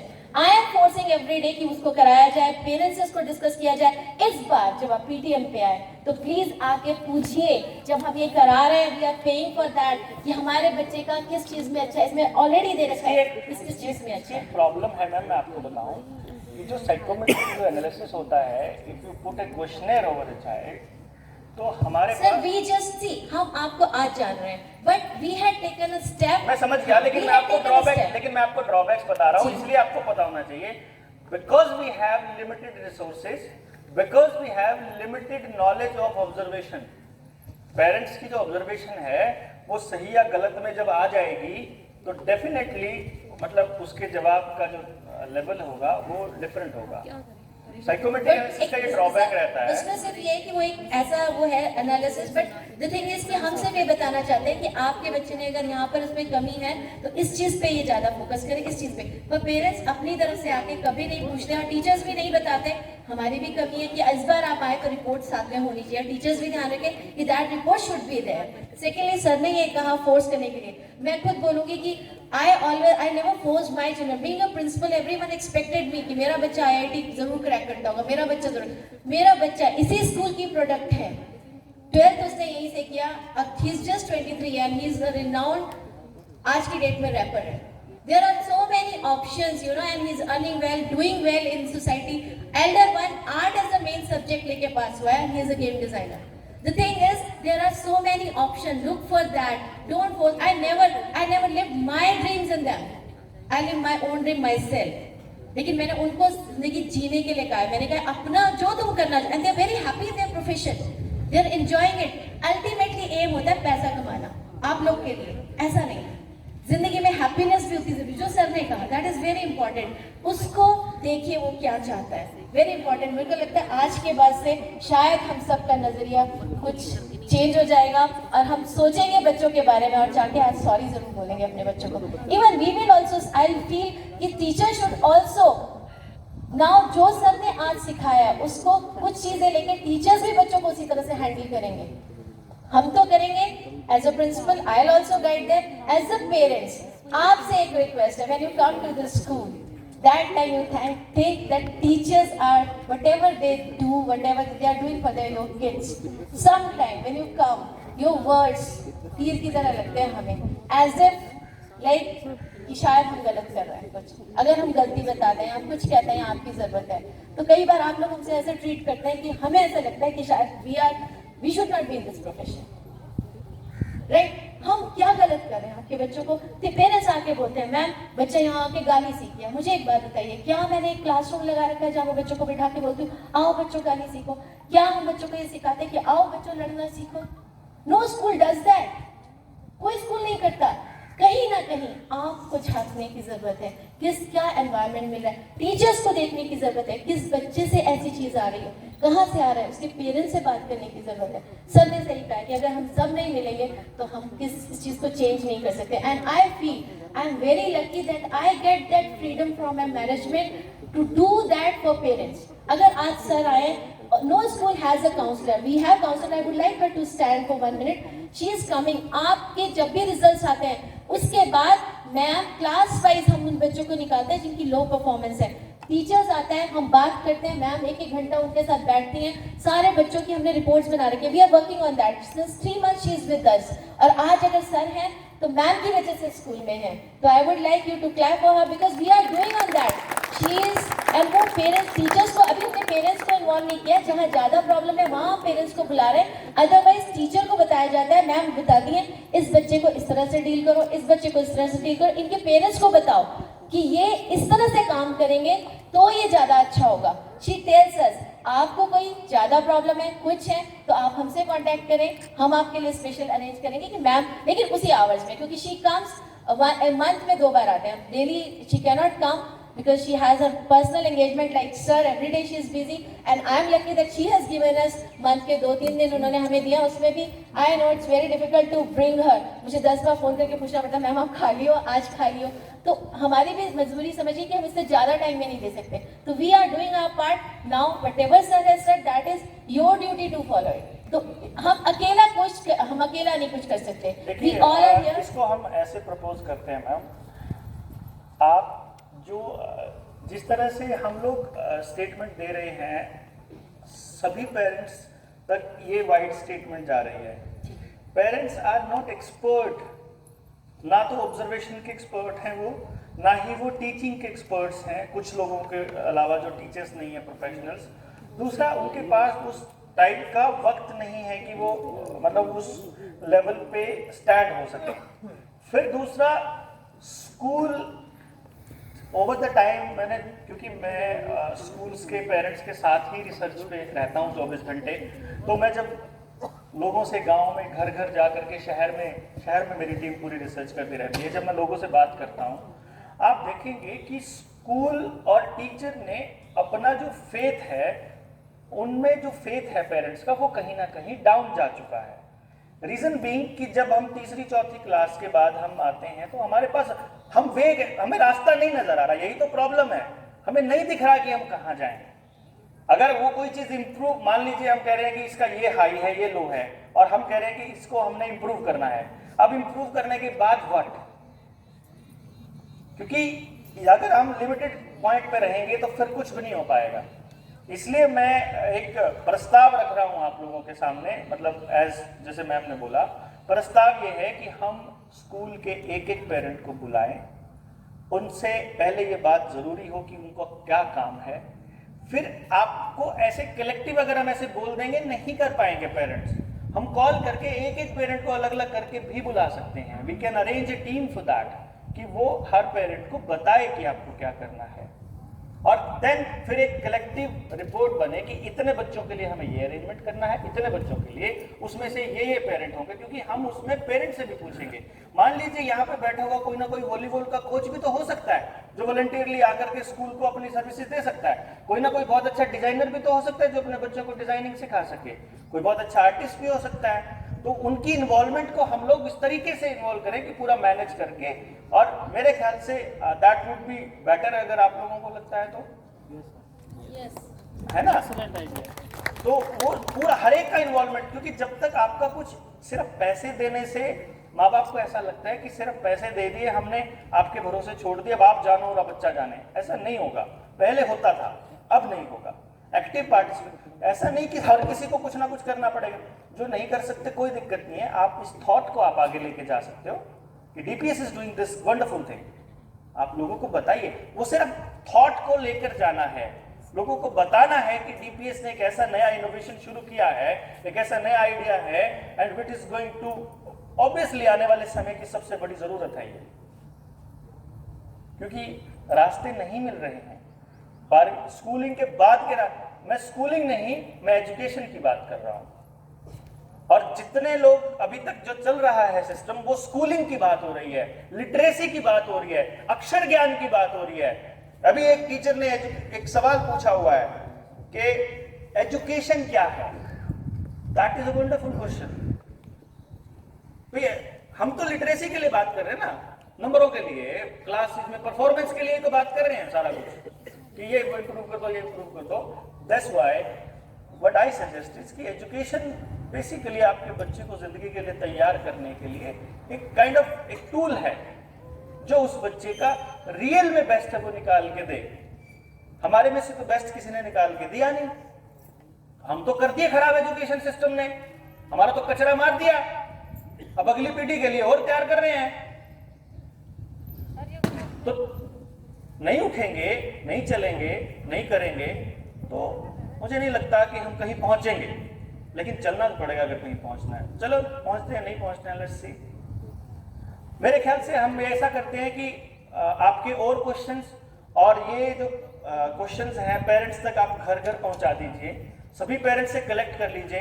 व्हाई नॉट कि हम एक अगला एक सेमिनार ऑर्गेनाइज करें और अब की बार इतने से में नहीं, इतने से में करें, क्या कहते हैं? और कि इतने सारे क्वेश्चंस हैं, शाम तक बैठना पड़ेगा और सोल्यूशन फिर भी आखिर में हमें वहीं जाना पड़ेगा। आपके जो पेरेंट्स बचे हुए हैं उन तक भी वो मैसेज जाने बहुत ज़रूरी है। सो हम मेरे ख्याल से हम इसको क्लोज करते हैं विद दीज वर्ड्स। आप लोगों ने बहुत ही ध्यान से और बड़े अच्छे से सुना। एक क्वेश्चन है सर। हाँ पूछ लीजिए, वहीं से पूछ लीजिए, छोटा सा पूछ लीजिए। एक्चुअली सर मैं वर्किंग था बैंक ऑफ अमेरिका में, बट 2017 में मैंने मेरा जॉब छोड़ दिया। छोटा क्वेश्चन। हाँ जी। सो उसके बाद मैंने गर्ल चाइल्ड एजुकेशन के ऊपर काम करना शुरू किया। मैं बेसिकली बारगढ़ा एक जगह है, वहाँ से बिलोंग करता हूँ, नैना चौटाला की। हाँ जी हाँ जी। सो वहाँ पे क्या है, ऐसे लड़कियाँ हैं जैसे एक पेरेंट्स के 5 बच्चे हैं, बेटा सबसे छोटा और 4 लड़कियाँ। बेटे को प्राइवेट स्कूल में पढ़ाते हैं और लड़कियों को गवर्नमेंट स्कूल में पढ़ाते हैं। और काफ़ी सारे ऐसे भी पेरेंट्स हैं जो लड़कियों को पढ़ाते ही नहीं, सिर्फ उस बेटे को पढ़ाते हैं। तो उन पेरेंट्स को हम कैसे अवेयर करें? बुला लो मीटिंग, आ जाऊंगा। Definitely sir, sure. देखिए एक और बात बताऊं, अगर इस अवेयरनेस के लिए आपके गांव के लिए मैं जो एजुकेशन सिस्टम तैयार कर रहा हूं 100% एम्प्लॉयमेंट वाला, गांव में अगर उसको इम्प्लीमेंट करने के लिए 15 लाख खर्च होता है, 20 लाख खर्च होता है, मैं अपनी जेब से खर्च करता हूं। आप अपने किसी भी गांव में कोई भी मीटिंग अरेंज करना चाहते हैं, everyone is welcome for village only, क्योंकि सबसे बुरा हाल वहां पर है। वो जो सर ने अभी बताया, ये हाल यहाँ से भी आगे रेवाड़ी चले जाएंगे तो आपको इतना बुरा हाल मिलेगा जिसकी कोई हद नहीं है। मैं आप मेरा नंबर वैसे गूगल से भी सर्च कर सकते हो, मैं बता भी देता हूँ। आप लोग कॉल नहीं करेंगे, मेरे को व्हाट्सएप कर देना कि हमारे इस गांव में शुरू करना है। हमने गांव में इवन अगर हम लोग क्या करते हैं कि अगर अवेयरनेस पॉइंट ऑफ व्यू से, because this is a thought, विचार जो है, जब अब कलेक्टिव कॉन्शियस डेवलप होगी तो स्कूल ऑटोमेटिक कर लेगा फिर, क्योंकि स्कूल नहीं कर पा रहा क्योंकि आपकी सपोर्ट नहीं मिल पा रही। आपकी सपोर्ट तब आएगी जब आपके कॉन्शियस में वो चला जाएगा कि हाँ अब हमें इस रास्ते पर चलना है, और इसका इतना सही रोल है। ठीक है, तो आप गूगल सर्च कर लेना मेरा नाम क्या बताऊं नंबर, कॉल नहीं करेंगे ये पक्का, नंबर ब्लॉक कर दूंगा अगर कॉल करेंगे। मैसेज कर देना, व्हाट्सएप रिकॉर्ड करके भेज देना जो भी भेजना है। 095 1817 0000। नाम तो पता ही होगा। आप लोगों ने इतने ध्यान से सुना, स्कूल ने इतना बेहतरीन इंतजाम किए आप लोगों के लिए। मैं चाहता हूं कि एक बार स्कूल मैनेजमेंट, टीचर्स और इन सब के एफर्ट के लिए आप एक बार इनिशिएटिव लिया। सर हमारा सक्सेसफुल और ज़्यादा होता है अगर सारे पेरेंट्स आते हैं, पर मुझे अब पता चलता है कितने पेरेंट्स प्यार करते हैं अपने बच्चों को। इतना एफर्ट करके एक टीचर से फ़ोन करवाया, 900 में से जस्ट लिटिल आई थिंक 300। ये अब मैं इसको दूसरा एंगल बताता हूँ।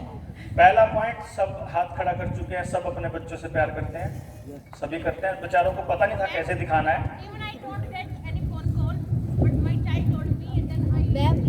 नहीं आज बताता हूँ, और बताता हूँ, नहीं और बताएगा। अभी मैंने सिर्फ अपना एक्सपीरियंस शेयर किया है। When it will become your experience ना, तब आप देखेंगे कि औलाद पालना, संतान से प्यार करना अनकंडीशनल और बिना किसी इच्छा के उसको अपनी बेस्ट परवरिश देना कितनी हैप्पीनेस देता है आप सोच भी नहीं सकते। Thank you very much.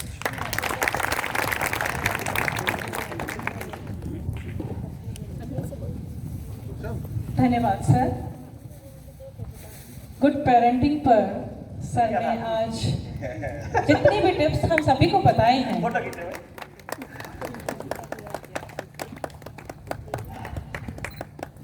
हाँ देते हैं इससे